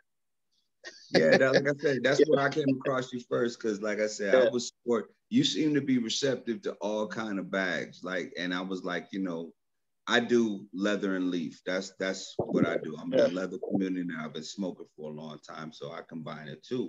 And the vibe that you was giving in the group You was like, listen, I don't give a fuck where you come from. Come on, because if you smoke, you possibly could smoke my cigar, right? So you wanted everybody in the group. And there was a lot of segments in there that was really, like you said, not working to your best interest and alienating. 100%. And that's 100%. See, I'm stopping. You see, I'm stopping. I'm throwing this shit out. See? All right. So, but yes, you're right. 100%. I didn't have a lot of good people around me. It's unfortunate. They were, you know, clout chasers and stuff like that. This is actually one Salamon that I have, also that I sell. And this one is aged 4.5 years. It's a Connecticut Salamon with a little bite to it. But this one I took off the market for 3 months. I'll be putting it back on the market in January. But yes, the SATC is, I created that to become, I created that to become, you know, so I can have my own audience. And not that it just showed that how much I really care about the audience. I created SAT, and so many people were trying to match and hook up with people that you know, that's why I created SATC matchmakers. So at matchmakers, and I've had about 13 people that's in major relationships, 2 marriages that came from SATC matchmakers. And I have SATC Beer Game Matters, SATC Cigar Shops Review and Events, that's to the public. And then I have SATC Business for people that's in business that want to support their business. So it's not, I didn't build a cigar group, I built a community because that's who I am overall. Yeah, so what Rockstar was asking earlier was SATC, what is Sex and the Cigar is what it. That's it. It's all SATC, but I have different branches. I did say Sex and the Cigar, but that's what that means, Sex and the Cigar, because it started out being Sex and the Cigar. It started out being Sex and the Cigar, but it was too many people just signing in that wasn't even in the industry. You could be a freak and be in the industry, but you can't just be a freak and not be in the industry. And from Ghana or from Spain, and you just a perv. So I had to change it. And since this is one thing to think about, I had to change it to just SATC and make it a private group. So you could only get in a group if you invited. So you got people out with 20,000 members in a group, but they shit public. My shit was all private. So it's super fucking organic. Yeah, I think I invited you, or you got invited into one of our groups. I think Michelle Everhart out of Maryland group. Oh yeah, Michelle Everhart. Yeah, for sure. Yeah, so we crossed paths in that group. I'm Sekou Nia. You know, you see me in that group, but like I said, I know you've been around for a long time. A lot of Rockstar brought up a lot of the questions that I have for you. As far as the infusion process and things like that, you walk a delicate line, but you mentioned one little word that makes everything seem like you handling your things properly. You said lawyer, and that's what's important when you're dealing with infusions of spirits, because everybody love Puffy. You know, everybody love Puffy, but you know, Puffy loves to rock. Puffy loves Ciroc. He don't love nobody but Ciroc. Yeah. So the way you handling things, and you know, when you're dealing with spirits and flavored spirits, and we ain't gonna name no specific names, you know, you gotta handle yourself a certain kind of way. So it sounds like you handle yourself properly, and you've been in business. What I said before you came on, I'll say again, now that you're here, you've been in business for a long time, so you must be doing something right. Yeah, and thank you, I appreciate it. And yes, I have been doing something right because I've been doing something wrong, a lot of things wrong. And that's the reason why this was right, because I've been wrong. I've made the mistakes, you know what I'm saying? And I'm gonna make mistakes tomorrow, but my mistakes don't make me, I make my mistakes. What I go through is not who I am. How I come out of what I go through is who I am. You know, and that's what makes me, and having that type of confidence makes me uncheckable in certain instances. Yeah, for sure. That's what it does. It makes me uncheckable. I agree. You speak in fact. So let's talk about so if I may say, I would say, how'd you take the street knowledge, the hustle knowledge, like, you know, I mean, your experience, Where does that come from? Did you grow up a certain way? Did you come from your mom? Do you have a mentor? Like, where does your drive come from? It's amazing. I didn't have my first alcohol until I didn't start drinking until I was 35. Because I saw my mom growing up and what she did with substance and stuff like that. So, and I lost my mom September in 2017, which that's when I blew the fuck up because I took all that morning and put it into touring and opening up more markets for me in 2017, 18, 19. It was just crazy. I just went buck wild at that point. but you know, I started selling ties out the trunk of my car in the 90s. I started selling neckties and went from a van and went from the van to a storefront and went from a storefront to, I mean, not from a storefront, went from a van to a bus on wheels. So a bus, a cigar, I mean, not a cigar, but a tie shop on wheels. I bought an old shuttle bus and I took the shuttle bus and gutted it out and put carpet and showcases and soup racks in there. And I'm pulling up to Baptist conventions and pastors and people who buy suits and they buying suits on this. I'm bringing a store to them, a mobile store. And then when that broke down, I opened up a storefront. Then I opened up a cart in the mall. Then I went from the cart in the mall to a store in the mall. From the store in the mall to four different stores and 4 different malls, and ended up filing a $1.5 million bankruptcy. When the business will put me out of business, which is marketing, advertising, demographic profile analysis, strategic planning, end up coming up with the marketing campaign that you see today for Liberty Tax Service. I'm still on the phone call with the owner, the Arabic guy who owns Liberty Tax Service, who I got paid $175,000 to help come up with this concept with them and to advertise for all these Arabic franchises. That's why I'm great friends with the owner Sharks right now today. And he started with him, advertising him and he only had one Sharks. Now he has over 100 different Sharks, making over $500,000 a month. So I went and sold that business and ended up opening up the Jimmy Jam sweet potato bakery on 95th and Longwood with my aunt. We were the only sweet potato bakery that had over 50 creations made from sweet potato with my grandfather's recipe. But everything that I've done, I've took one thing and multiplied it. Yeah. I don't believe in just doing one thing. I believe in multiplying. So, you know, you look at me and certain people look and they say, oh yeah, you think, now you don't know the fuck I've been through. You don't know how many times I had the gas cut off. You don't know how many cars I had. Yeah, you see me in the Rolls and the Maybach. I worked hard for this shit. So what am I supposed to? I'm supposed to dumb me down for you because you're uncomfortable about what I'm driving, or you're uncomfortable about where I live because you ain't where you want to live. Work harder, lose what I lost, and then you can judge. Yeah. Lose what I lost. Because don't look at the fuck I got. Lose what I lost. Yeah. Yeah, I definitely understand that. So speaking of the problem, people scared to lose though, but people scared to try so they'll lose. So they're in the safety. There's no safety. I'm out the window with a parachute, catching that bitch on the way down, putting it on my back, and pulling it right before it hit on the 3rd floor. Every fucking time. Every time is like that. Yeah. So speaking about marketing and advertising, so Susie from Lit Torch was on here earlier. She spoke highly of you. Like how that connection come around and like how has you used Susie to get, you know, maybe get a little bit where you are today? How did I use Susie to get where I am today? I consult and mentor her in areas and you know, we were in Vegas and I was like, yo, I'm tired of seeing this shit. What I got to do to be on there with you to help you or to be a part of it? I was like, I'm tired of just seeing it. I see it, but what I got to do to be on there? You know what I'm saying? Like, you know, so I was like, yo, just put me on, put me in, just put it in. So, so I literally, it's her movement is great. Her energy is great. She's a fucking amazing person. You know what I'm saying? She's just a good person.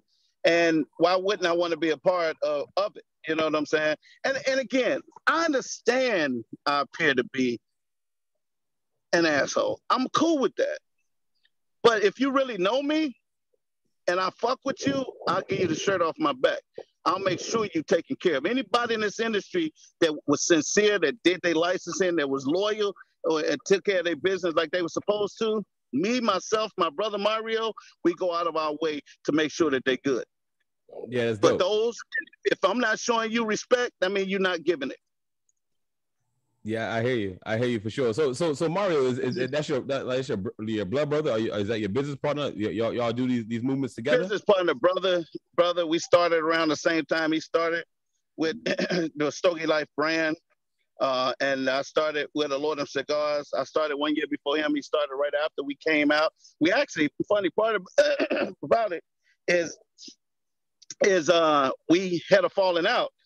And we were rivals at one time. We were against it, and because of a woman got in his head and got in my head, and made us, And then once we found out it was her and it was bullshit, we've been unstoppable, and we've been close than ever since then.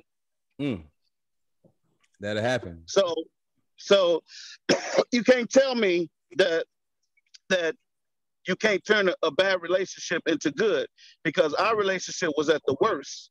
And now it's at the best. Now this motherfucker got keys to my house in a sense. Yeah. You understand what I'm saying? So now it's so if you really want to fuck with somebody, you can, you will. You know what I'm saying? And like, we grow right now. It's like the best of both worlds is what I call us when we call each other when we do things together. Because I treat his events like my events, and he'll treat my events like his events when he there. Mm-hmm. That's how we are with each other. For sure. Hey, Train Man, I saw you put your hand up for a second. It was an accident. You Train Man, you got a question, bro? No, I was just glad because he was hitting a lot of good points, man. A lot of good points. Just from life experience. For sure. Definitely that. So AJ, let's talk about your journey a little bit. It seemed like, you mentioned you lost a lot, you gained a lot. What's the low points you had that made you realize you had a good product type thing and you kept going, and what's the high points that's like, oh man, this is wonderful? My low points wasn't with Alourdam. My low points was, that $1.5 million bankruptcy, because that's when I understood what I go through is not who I am. How I come out of what I go through is who I am. By not allowing my current actuality to become my reality is one of the most amazing things, because you can reinvent yourself. You can, it's like talking to people like, oh, I fell off after the whole real estate crash. No, you fell off because you was out doing bullshit and you didn't prepare yourself properly and you didn't know who you were. If you know who you are, you can reinvent yourself over and over again. So, but to understand, I just understood the product. I had customers come tell me in the beginning that, oh, your flavor, your flavors ain't this, or your flavors is that, but then they going down buying somebody else shit that they rolling in alcohol, shaking and putting it in a Ziploc bag and selling it to you. You can't even smoke it. It's so wet, but motherfuckers love that shit because it smells. So as I started understanding the culture, I was like, oh, it's not, I'm keep trying to perfect something. Let me just stop and promote it, because out of 10 people, 4 may not like it, but 6 gonna buy consistently. Yeah. And everybody ain't gonna like you in this industry. You can't please everybody. So I had to set myself aside in my emotions and be like, what the consumer want? You know what I'm saying? So I just concentrate on that and understand I can't please everybody. And it's gonna be a lot of people that's competitors that's coming. Like I had somebody that worked for me in Chicago, a husband, a son, and then mother. And so she gave us cigars, and I advanced it. Now brand ambassadors have to pay for the cigar, but I gave her cigars so she didn't pay me all the money. So instead of paying me all the money back and just her getting pissed off, she went and tried to start a flavored cigar company. So now you're going to try a flavored cigar company. You might know the formula, but you don't know the recipe. All right, so I test 3,000 sticks before I put my cigars out. So therefore, I have an infusing machine that I had put together and built. Then after that, there's another process of dehumidifying to a certain point, and then there's another humidifying so that you can get the flavor. And man, you ain't gonna know. Yeah. I can tell you what I did, and you ain't gonna know. You ain't gonna be able to get it like that. You know what I'm saying? So, but understanding that I can't concentrate on the people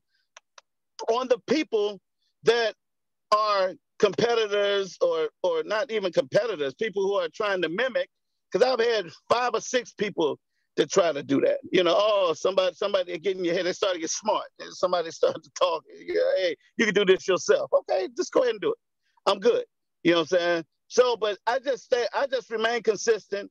And I'm big on giving an experience, as well as my brother Mario. We big on giving experiences, you know, with our events, like my cigar casino parties or my rooftop and my cigar parties, you know what I'm saying? My burlesque cigar parties or my jokes and smokes parties that I've done. All these throughout the years, you know, biggest my rooftop, going to different cities, finding the rooftops and throwing cigar culture related events there, you know, sexy. I mean, I've been doing this shit since 2014.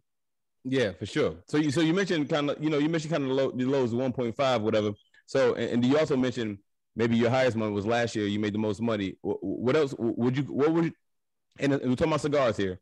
Out of your years of experience cigars, what would be the moment you'd be like, maybe you're most proud of, whether it's coming out with a stick or the most money you made or whatever it may be? What's your most proudest moment in the cigar industry?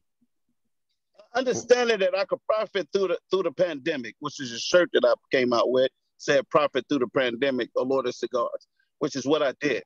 Like, I profited through the pandemic, and telling a number that to say, you know, people can say what they say, but I can show you my taxes, or you can 4506T my business and see my taxes, what I've done. You see, that's the difference. So yes, my biggest highlight was the pandemic and how much I was able to do and not move around as much as I was able to move. I've been moving around, but still be consistent and make more than I ever did moving around. Yeah. Just understanding, like most companies understand right now, that they don't need an office, that they don't need people, people can work satellite, people can work from home. They don't have to pay all that high rent and stuff like that. So it's just that understanding, you know, and that what I can do with less was big for me. It was big for me, you know. So that was my biggest highlight, because I thought I had to be everywhere and I was everywhere, and everybody, you know, doing everything with the who's and who's what's, you know, and that was big. That was my highlight. I would say, if that makes sense to you. No, that's dope. Yeah, I get it. I get it. So let's talk about the pandemic a little bit. So I think we had a guest on last week or a couple weeks ago who kind of understood the pandemic process. If I will say, I think most cigar brands, even ones that came out with, you know, a ban, just for a ban around a cigar, made a great living off the pandemic, because we were home and, you know, we were smoking out of boredom, whatever it may be. I don't know, whatever excuse you would give. So do you think you're going to top the pandemic numbers for the next coming years? I have no choice. Because what happens is, what I have planned for next year is going to top anything that I've ever done. You know. Yeah. Real G's move in silence. You know, and you know, so I'm not talking about what I'm gonna do. I'm gonna just do it and then talk about it once it was done. You know. So next year is going to be the biggest year yet that I have. Yeah. Always room to grow. Always. You always getting that back. So you also mentioned you know, neckties and a couple of things out of the trunk and all that. I guess, are you all cigars now? Do you have another bag you get for someone else? And if so, is cigars your main bag? So cigars is 75% of my bag. 25% is what I've been doing since 2007, only by referrals. I build business credit.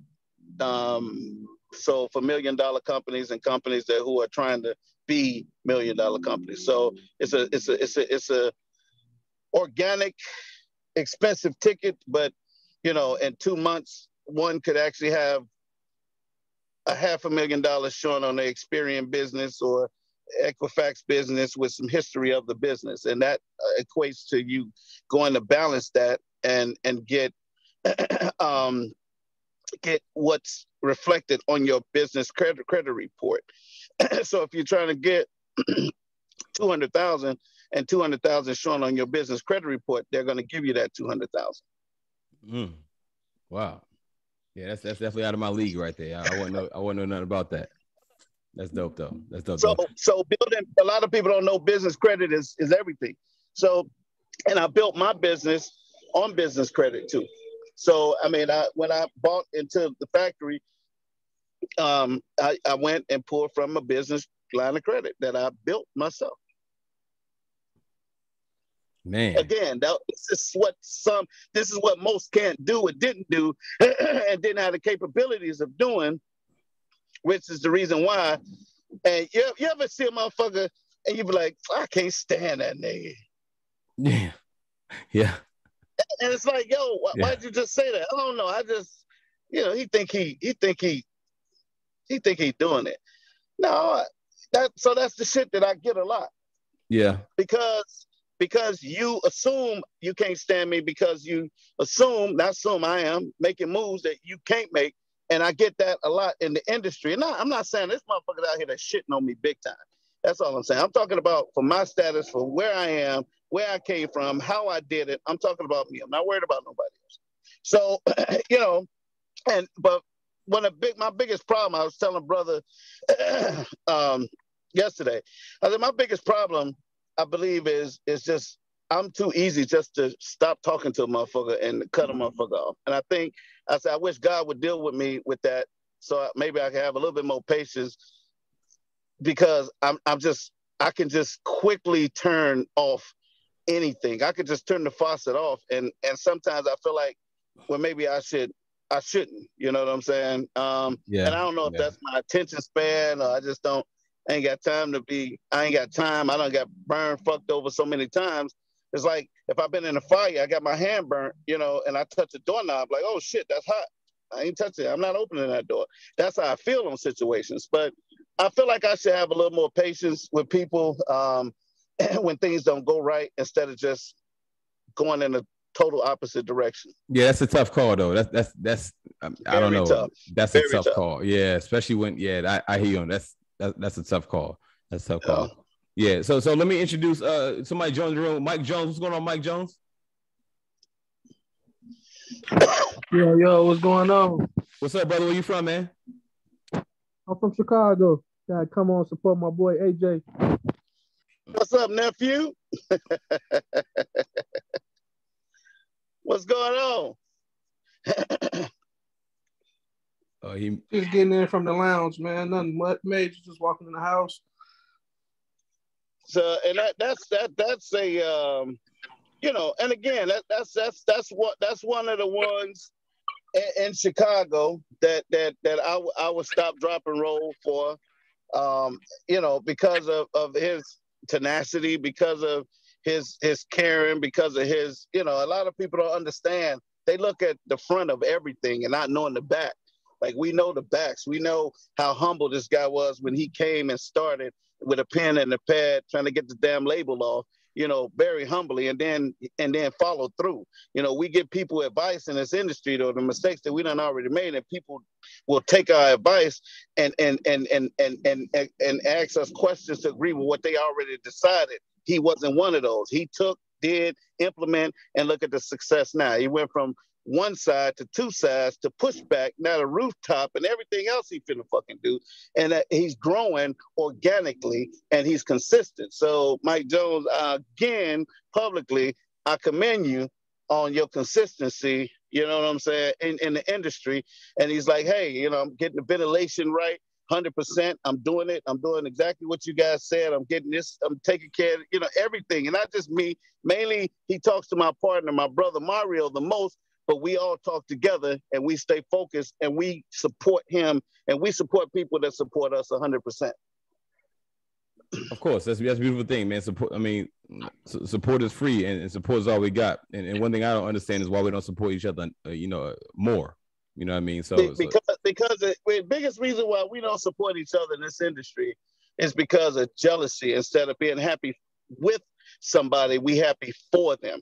You ever listen to somebody be like, yeah, I'm happy for you. You know what I'm saying? But me, whenever I tell somebody something, I'm like, man, I'm happy with you. I appreciate that. Yeah, I'm that makes happy with sense. you. It's Yeah. a big difference. It's a Yeah, for big sure. difference. You know, Yeah. they hate us because they hate us in a sense.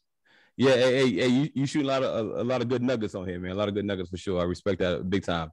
Let me get back into your premiums real quick though. So you mentioned a few. What would you say someone who's not into infused and they want to get an Alourdam cigar?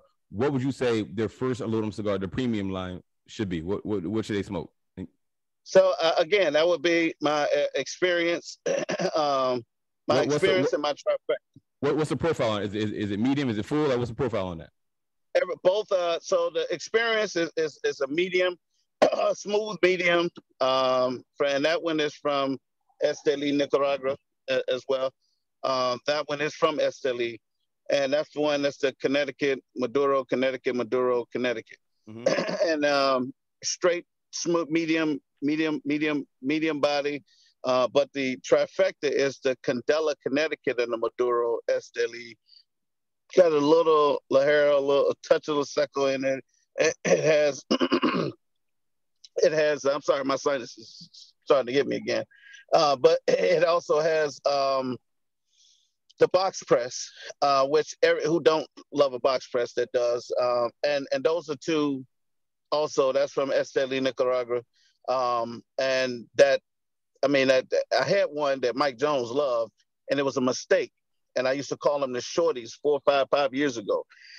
And so when I went to the factory in Orlando, I looked, I said, yo, what's them up there on that shelf? Like, what's that we got up there? And he's like, oh, I think those yours. I said, mine? What the fuck you doing mine? He's like, yo, this was what you call the little babies? I said, the shorties. Brought them down. So I opened the motherfucker. And when I took it off, the wrapper was yellow. I was like, yo, how long these motherfuckers been up there? Yeah. He's like, man, for years. I was like, I can't infuse these bitches, man. I only had like 40-something bundles, bro. These motherfuckers was so amazing. I got maybe 7-8 bundles left right now, man. And they so good. I only give them to quality. Like Mike Jones is like, yeah, you see Scooby-Doo when you give him a Scooby snack. Yeah. I hate you.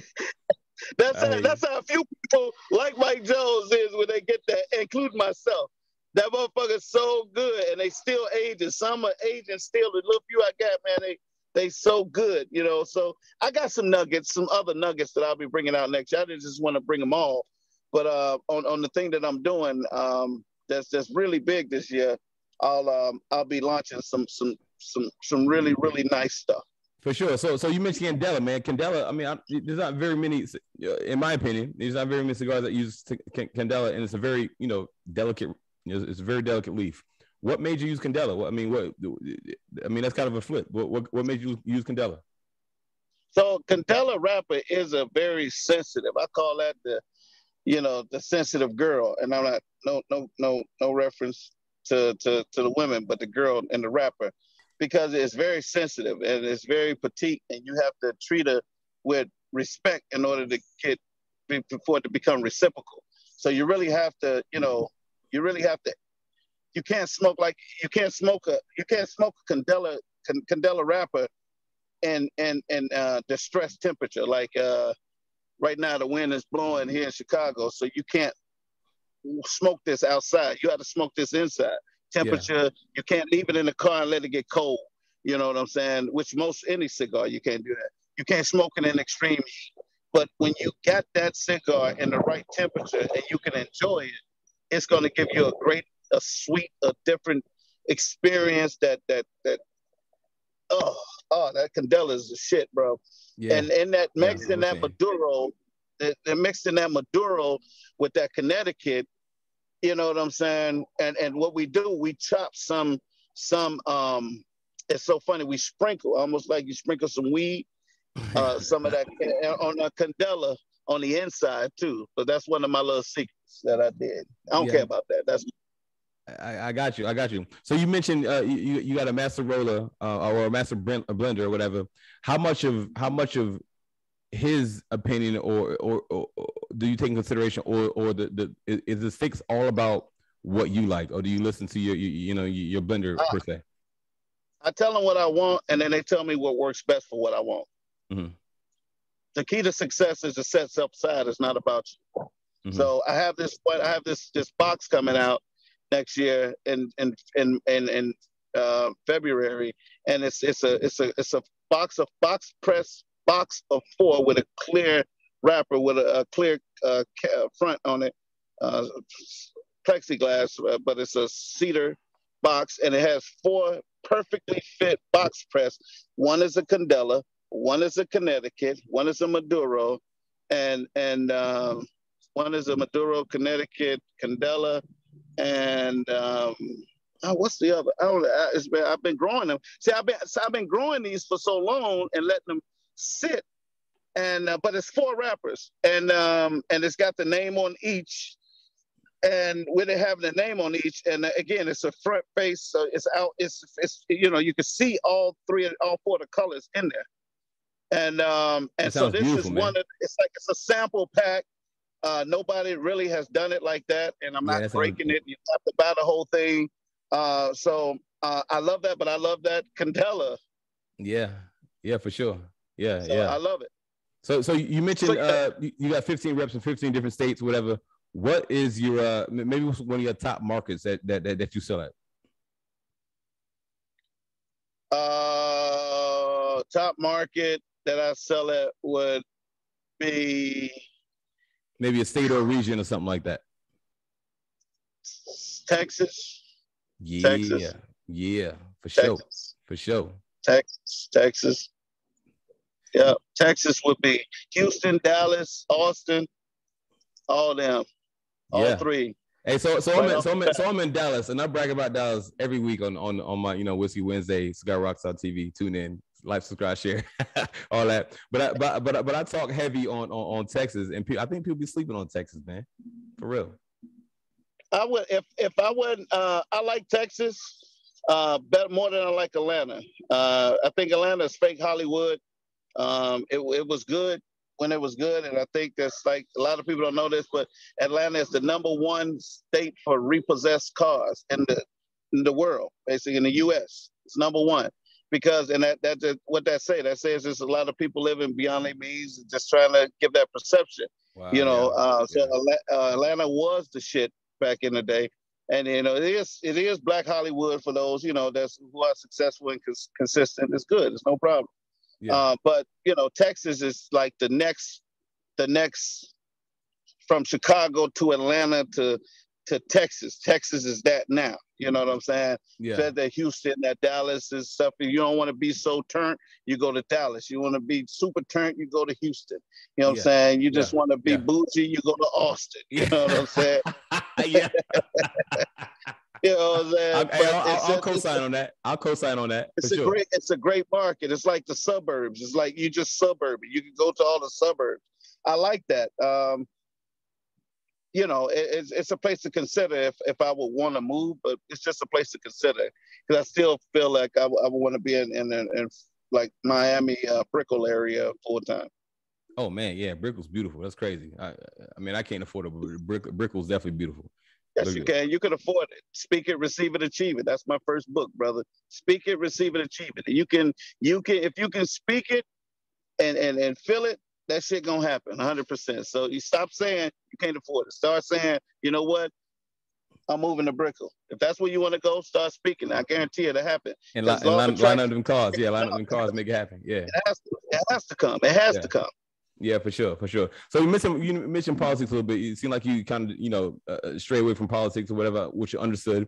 So the FDA is definitely coming down on infused cigars. Like how do you feel about that? And you have a major infused line. If there's to tell you stop infused cigars tomorrow, or maybe are you in that realm to talk about don't do this FDA type joint?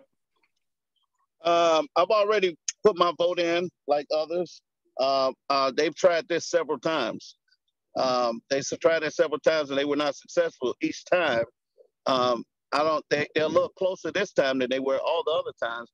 But there's too many major players that's into the politics. Major players, including front runners, Acid, of course, 100%. They're not gonna let that shit happen. They're not gonna let that happen. It's too much money into that. So we have, that's our fathers. You understand? That's the people, those respect. But like I have so much respect for them, not knowing that they didn't even know who the fuck I was. And I was sitting on South Beach one time, and somebody ran up behind me in the back, and they was like, Baskin Robbins of infused cigars. I was like, yo, who the fuck is that? It was Jonathan. It was Jonathan from Drew Estate.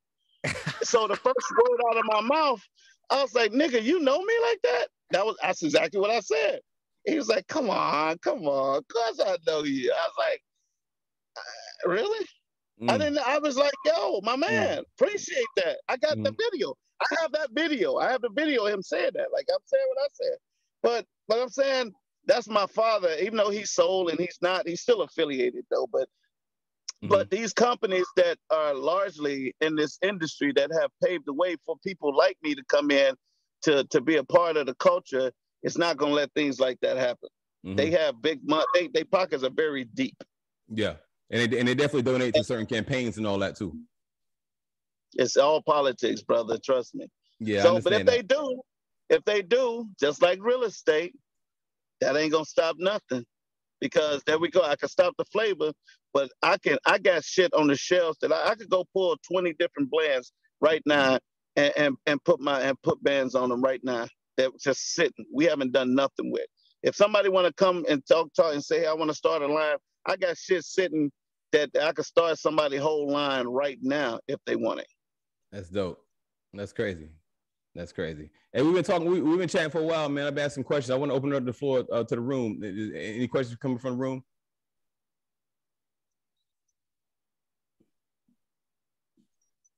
Man, AJ, I guess we're doing good, bro. I mean, I don't know. Hey, quick question, Rockstar. So back to the FDA, the way they were doing it. So I hear what you're saying about having that grandfathered in blends. Is that what people have to do? Because it always puzzles me when new companies try to start up right now. And I know the way the FDA is, they're like, yo, you can't just bring no new blend out of nowhere. Was that what people have to do? They have to go ahead and rush their blends out so that they're known and their legacy then or whatever. How does that work? So what happens is this. That's what they were trying on that last run. They was like anything that was before 2007. What? Are you fucking serious? Before 2007, most of the shit that we love came way after that. So how you gonna try to? Or most of the companies that's worth millions and millions of dollars came after that. Still, so how you gonna say that you know what I'm saying? That these companies are not going to. They're going to be put out of business. So you're telling me I got to pay $25,000 per flavor per stick to be tested, and then that's just stupid. And then so if I got 20 different flavors, 50 different flavors, you trying to tell me it's going to cost me how much? $25,000 per stick? That shit didn't make no sense. It don't make sense. So they're going to make it as extravagant and theatrical as they can. And so they're gonna lose. It's not gonna pass. It's not gonna pass. And so because they got blacks and they got the Blackie Miles and they got the whites and all these, little blacks, all this shit, that's flavored. And so they're talking about, okay, the kids are, it's the kids that's smoking them, this, that, and that. Like my daughter, she smoked that shit. I can't stand it. She literally will smoke these little shits every day. And I'm like, yo, you got premium cigars. In this humidor, in my humidor room upstairs. You could go smoke anything you want. Why are you smoking that bullshit?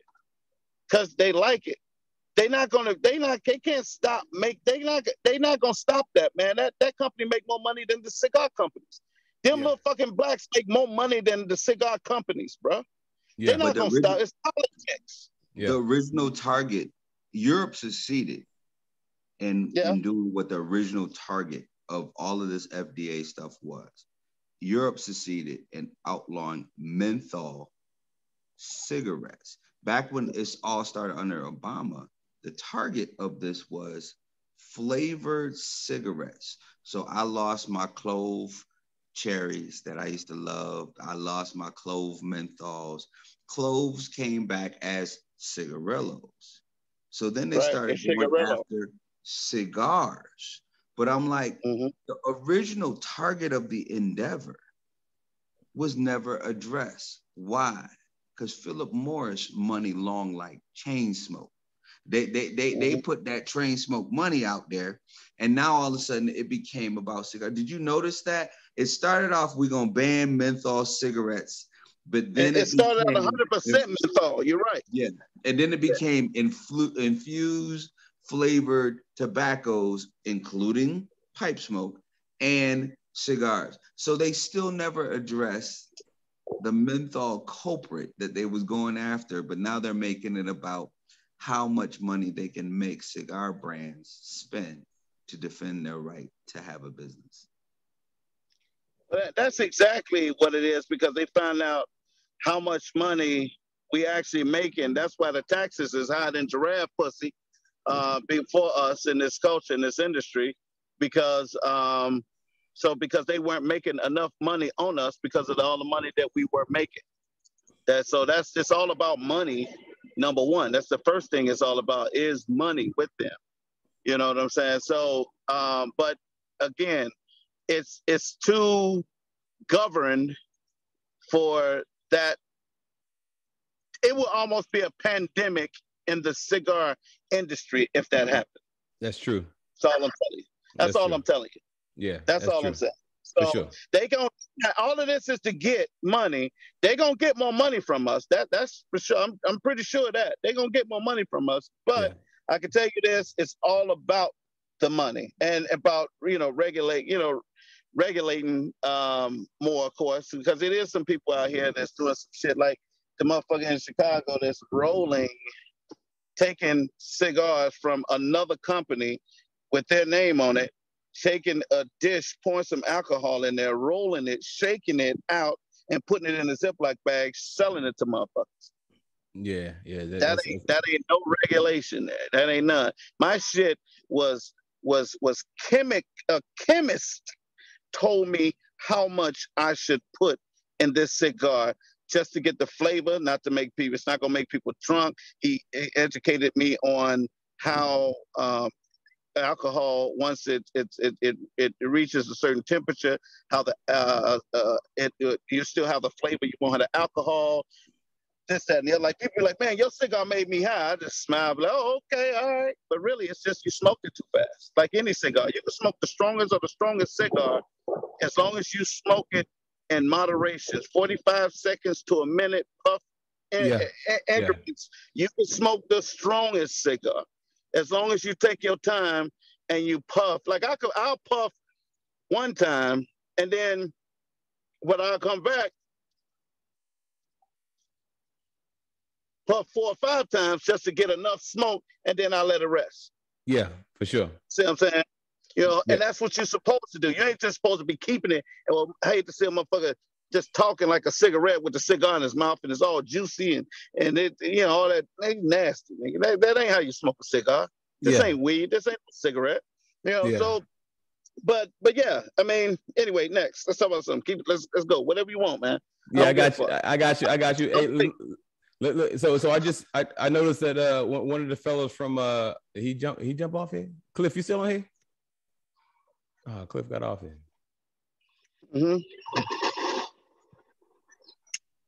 Word. So it sounds like you more of a just from your last comment. Would you call yourself more of a traditional cigar smoker? I'm 100% currently a traditional cigar smoker. Off and on, I've been smoking since '97. More on after 2006. 100%, like permanent. Like that's every time you pictures that you saw me, I had cigars in my hand. Like it's almost like I could do anything. I'm writing with the motherfucking pen. I'm signing my signature with a cigar in my hand. Like everything had a cigar in my hand after that. Because when Tony Soprano told me real fucking bosses smoke real fucking cigars, that was it for me. Yeah. It sounds like it's a great marketing tool too, man. So I've never seen you. rarely seen you without some type of Alourdam swag on, man. Let's talk about your swag. You got a little bit. Yeah, you said so on alourdamcigars.com. You got hoodies and t-shirts and hats and all that. So speaking of, so I can't. I didn't have the companies to support my demand. So I've always found a problem, you know, with that. So now I have a whole company in India just working on a whole line with puff prints, shit like that.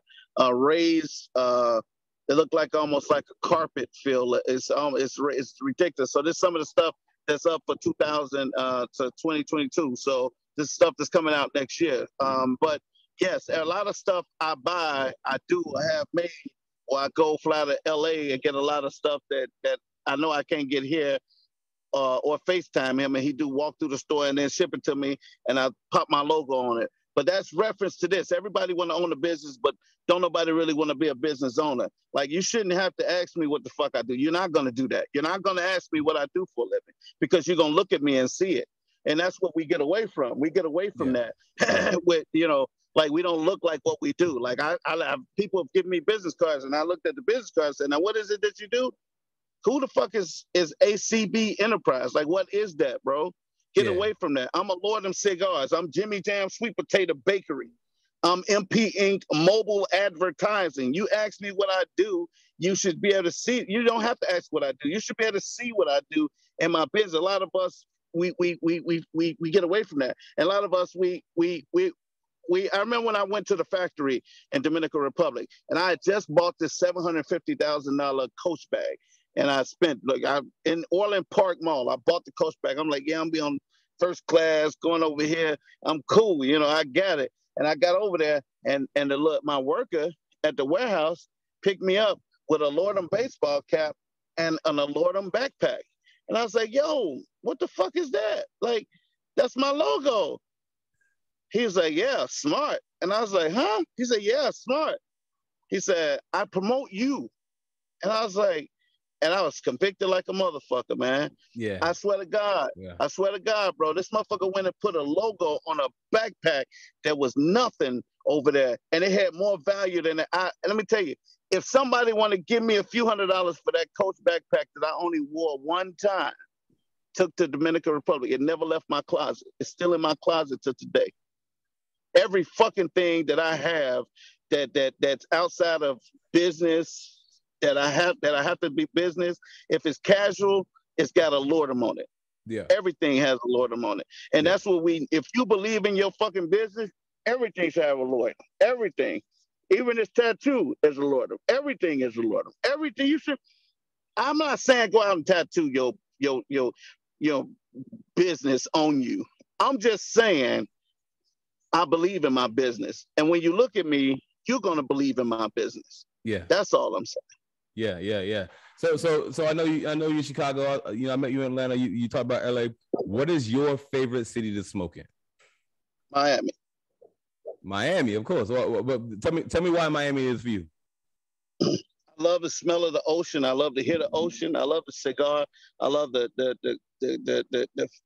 feel of the different type of heat at night when I'm smoking. You know, at the restaurants. I love the fact that you can smoke at the restaurants while you eat, before you eat or after you eat. You know what I'm saying? It's just the whole feel, the ambiance. It's a culture. It's almost like it's unexplainable. I love it. It's just nothing like it. Yeah. And it's funny when I go to Atlanta though, I feel like it's a competition everywhere I go. Am I smoking it right? I ain't worried about that shit, but that's how I feel. I feel like, I get it. You know, anything you can do, I can do better. Yeah. You know, anything you can do, I can do better. That's how that shit is. Yeah, I get it. You're right. Yeah. Niggas selling out smoke. You go in the cigar lounge, yo, what you smoking? Oh shit, I'm on number 3. Like, nigga, is it a rat race? Like, are you racing? How would you introduce that much tobacco into your body like that? Yeah. You're not. This is a very expensive culture we got. Yeah. So Alourdam, I mean, you've been on your own for a while, man. You ever thought about partnering up with somebody and doing like Fuck no. I hear the answer, but is there a reason why? I don't need nobody. You wouldn't agree. I don't need nobody to succeed with me that didn't grind with me. I grind. I was in the street. I used to train, even when I had, and always had, but even when I had money, when I had the cigars, I would get in my car and I would take cigars. I would leave all my money at home, all my credit cards. And if I wanted to eat, I had to sell cigars. If I wanted to drink, if I wanted to go out and party at night, I had to sell cigars. These are the sacrifices that I made. I hit the street. I sold. I went to the car dealership selling cigars. I went to, you know what I'm saying? I did this. So I don't need a motherfucker to come, and I don't need no extra money because I know how to get money. So I don't need no extra money from somebody that can come in and say, yeah, I'm a part of something that I didn't help grow. No, I'm good. Word. Yeah, I hear you on that. Hey, any more questions come out of the chat here? Any more questions? Anybody in the room? I see you, Closet. You out here, Closet? Good night.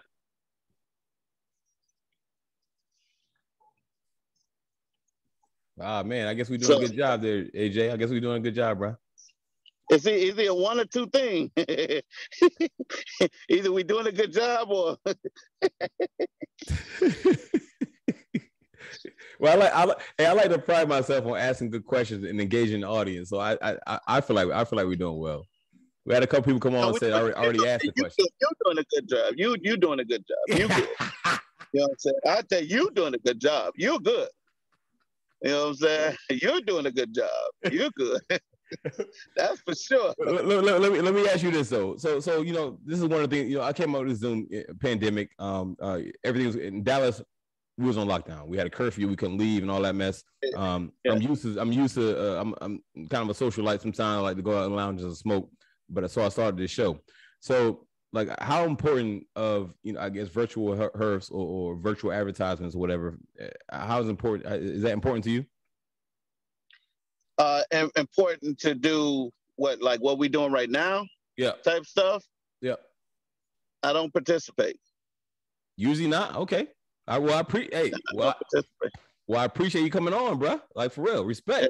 Yeah, it was important. Like when I left the ER, like Brandy had inbox. She's like, I'm on here. Where you at? I was like, literally, they gave me the Wi-Fi code so I can get the Wi-Fi because it's like a bomb shelter in that old ass hospital. Yeah. And I was like, yo, I'm leaving here in like 5-10 minutes. If you're still on, I'm calling in the car.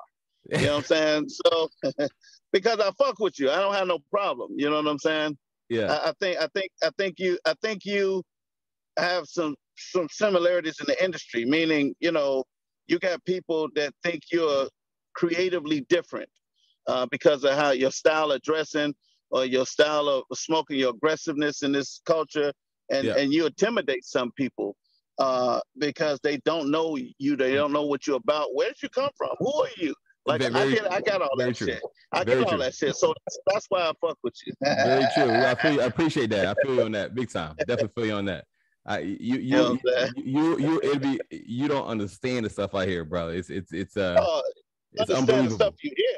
It's unbelievable.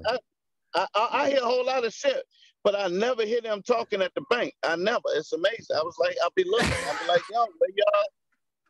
yo. You know what I'm saying? I never hear them talking at the bank though. Yeah. Let me tell you some real true shit, 100%, man. It's just probably me and you. Ain't nobody listening. I'll be honest. So listen. Nah. You know that Cigar Rockstar TV, man. So it's going on YouTube. So you know people gonna keep the conversation. I'm just talking shit. But what I'm about to tell you is the realest shit that you ever heard in your whole entire life. All right, let's go. Shoot. It's gonna shock you, but you have never been hated on by a successful person. Yeah, you're right. You're right. Successful people don't have time for that petty bullshit. Yeah. Successful people don't have time to try to pull you down. Successful people is not on that wavelength, that crab in a barrel, that hater type mentality. I've never ever been hated on by a successful person. Yeah, that's true. So why worry about anything outside of that? It's very true. You're right. You're 100% right, and you're the first one to say it. And that's game right there. Appreciate that for sure. mean, your nuggets, So that your, you your just stay nuggets tonight, focused. man, is unbelievable. That's dope. Yeah. Definitely. Yeah, you the man. Trust me. You know what I'm saying? I only wish to be as pretty as you are. I can't. Nah, man, you got it, man. You might be a couple extra pounds than me, but you got it, bro. You got it. Hey, I got beard envy, bro. Only 5 extra. Hey, I got beard envy too, man. I need to be on your status, man. This all I got, man. That's all I got. Beard game on fleek, baby. I'm telling you. You know what I'm saying? I mean, that motherfucker treated like it's gold. They're like, all right, cool. I hear you.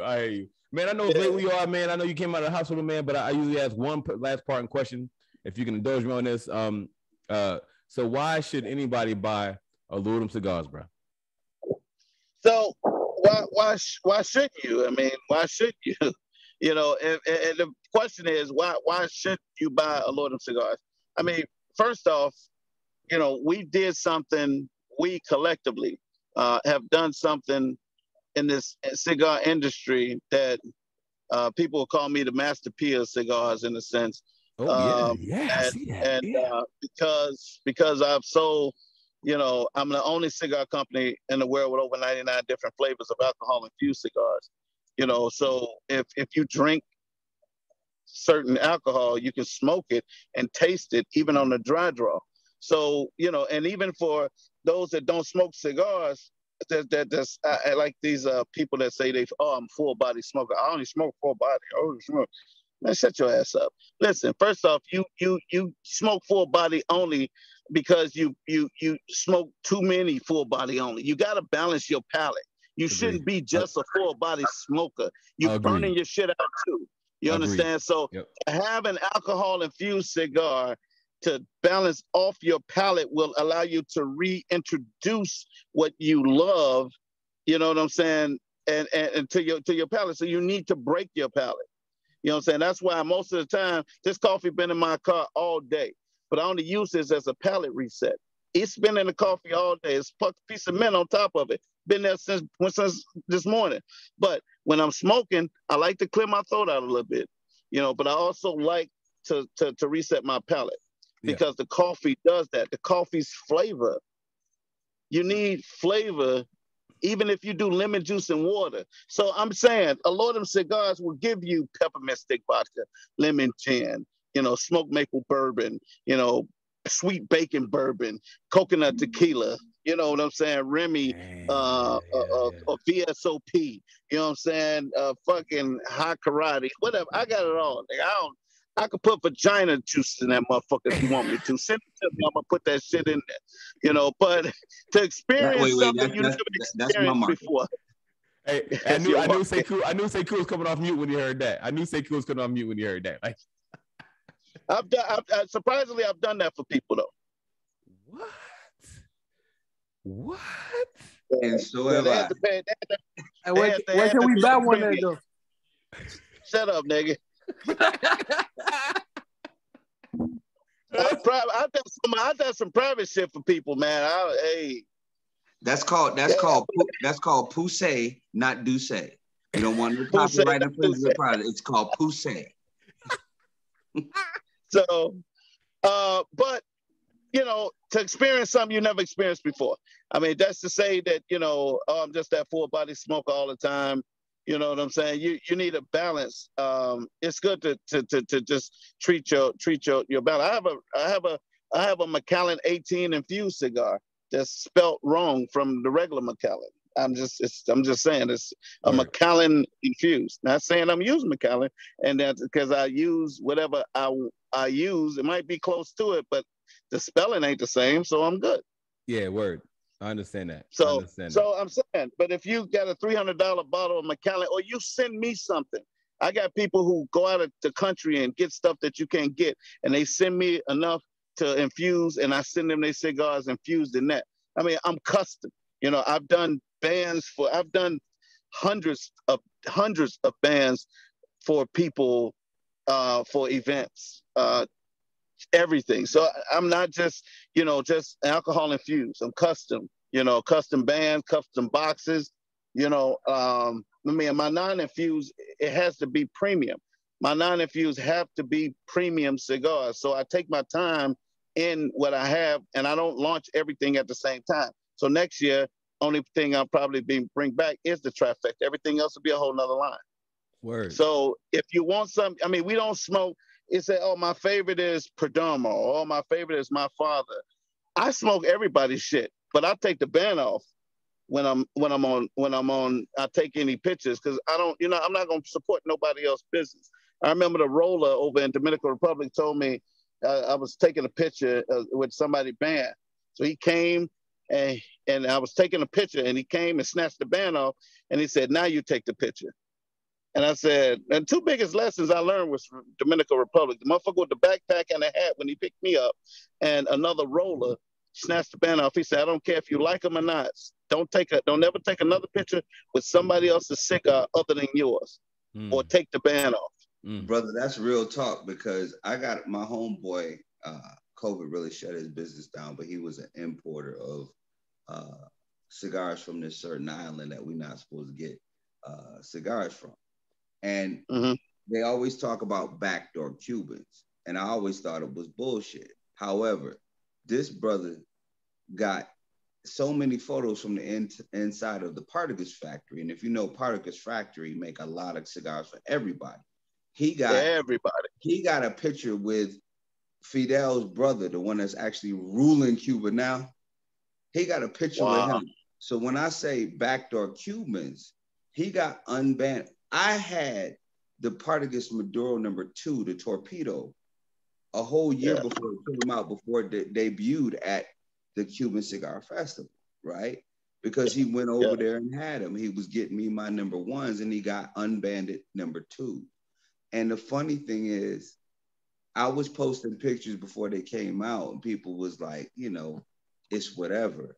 And then they posted the exact same toothy ass cigar with a band on it and flexing. And I'm like, the flex ain't that you got it a year later, bro. The flex is that you had it before it even had a band on it. So I understand what you're saying. Promotion is everything. I'm similar. It's very few brands I rock with that I'll wear. You don't never see me showing off Hilfiger or Polo or nothing like that. But you'll mostly see me with a hat with my name on it, Sekou. Why? Because I'm promoting my brand. You feel me? That's why I keep telling Rockstar where I'm gonna get a Rockstar hat so I can promote his brand. I don't want to be promoting other companies that make hats that I don't rock with. So I respect you on what you're saying right now, because it's only one person in the industry that I know that posts everybody's shit, and that's Will. But his whole Will from Drew Estate, his whole shit is I'm not a role model and fuck your feelings. So he does that, right? But everybody else, man, we're not getting bags. You know what I'm saying? And when we can get a bag, when we can get Steve Madden's sponsorship and then be wearing the shoes, then we move in different, right? But until then, I like what you're saying, man. You know, I post everybody's shit because I like supporting other people.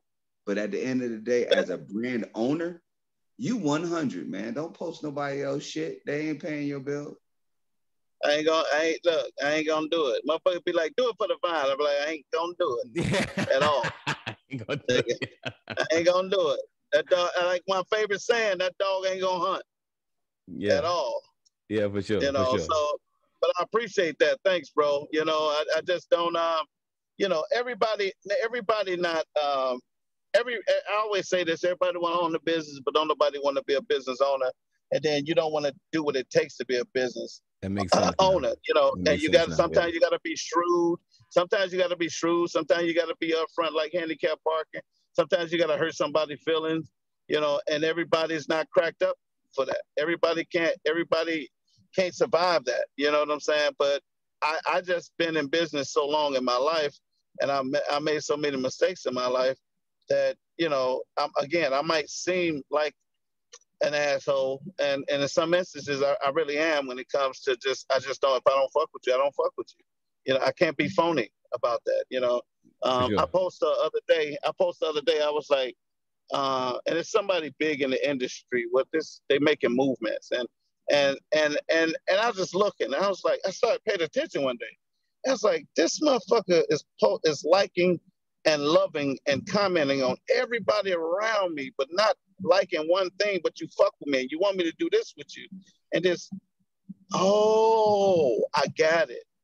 You fucking with me because you have no choice, because everybody else fuck with me. Yeah, you really don't want to fuck with me, but you fucking with me because everybody else fuck with me. So you don't want to see. So in the public eye, you're saying you want to fuck with me, but in the private and the personal, where it makes sense, where it's little shit to make, you know what I'm saying? It's little shit that makes a difference. Like that little shit don't mean shit. It don't mean shit, but you pay attention, like, whoa. And one day it hit me. I was like, this motherfucker is commenting on everybody shit but mine. And everybody in the whole circle. I mean, not even nothing, nigga, nothing. And it hit me. I was like, nah, man, I'm not going to your shit. You don't fuck with me. Yeah. You know? My sister Christine called me one time, Christine Morgan Russell, my motherfucking sister and shit. She called me. She was like, yo, you coming to so-and-so, such and such? And it was a shock for her. I said, no, I'm not. She said, oh, why not? I said, because he really don't fuck with me.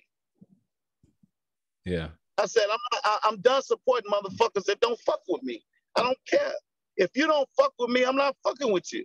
If you don't support my shit, I'm not supporting you. That's why you'll see me, Mike Jones, Cigar Lounge. He saw me three times in a week, because people that had thrown parties at his lounge came to most of my events that I threw in Chicago. So I had to show up because they showed up for my shit. Yeah. So I support people that support me. I support people that support me 100%. So if I don't support you, you don't support me. Yeah, and sure. I'm not petty saying, hey, if you don't buy my cigars, like, not that type of shit. If you're in this industry and you're in this culture, we should be supporting each other. And I support I don't go in no cigar lounge without buying a bunch of shit. I don't go to nobody's event without buying something. I don't do it. And if I come to your event and you try to get me in, I'm going to try to pay and sneak or try to 100% take care of my own, because I believe in supporting you. But if you don't do it, I'm saying I'm flying in out of town for your birthday event. I'm flying out of town for your event and your seminar, your this, that, and the other. And I'm not seeing you do nothing for me. I'm good. I'm good, bro. I'm good. I'm good. I hear you. Hey, so tonight's Whiskey Wednesday was a CEO owner of Alourdam Cigars, Adam AJ Jackson. He jumped on straight out of the hospital. Respect, he's in his car. Appreciate that big time. But of course, this is Cigar Rockstar TV. I do this every Wednesday, Whiskey Wednesday. Feel free to like, subscribe, share. AJ, man, I appreciate you, bro. I know it's late, man. Very much. Them nuggets took the heart for sure. Big time. Love to hear the story. Love to hear where you came from, man. I see your work, bro. I see your work. Big time. Appreciate it, man. Listen, remember, good, better, best. Never let it rest until your good is your better and your motherfucking better is your best. That's my life. Word. That's it. Enough said.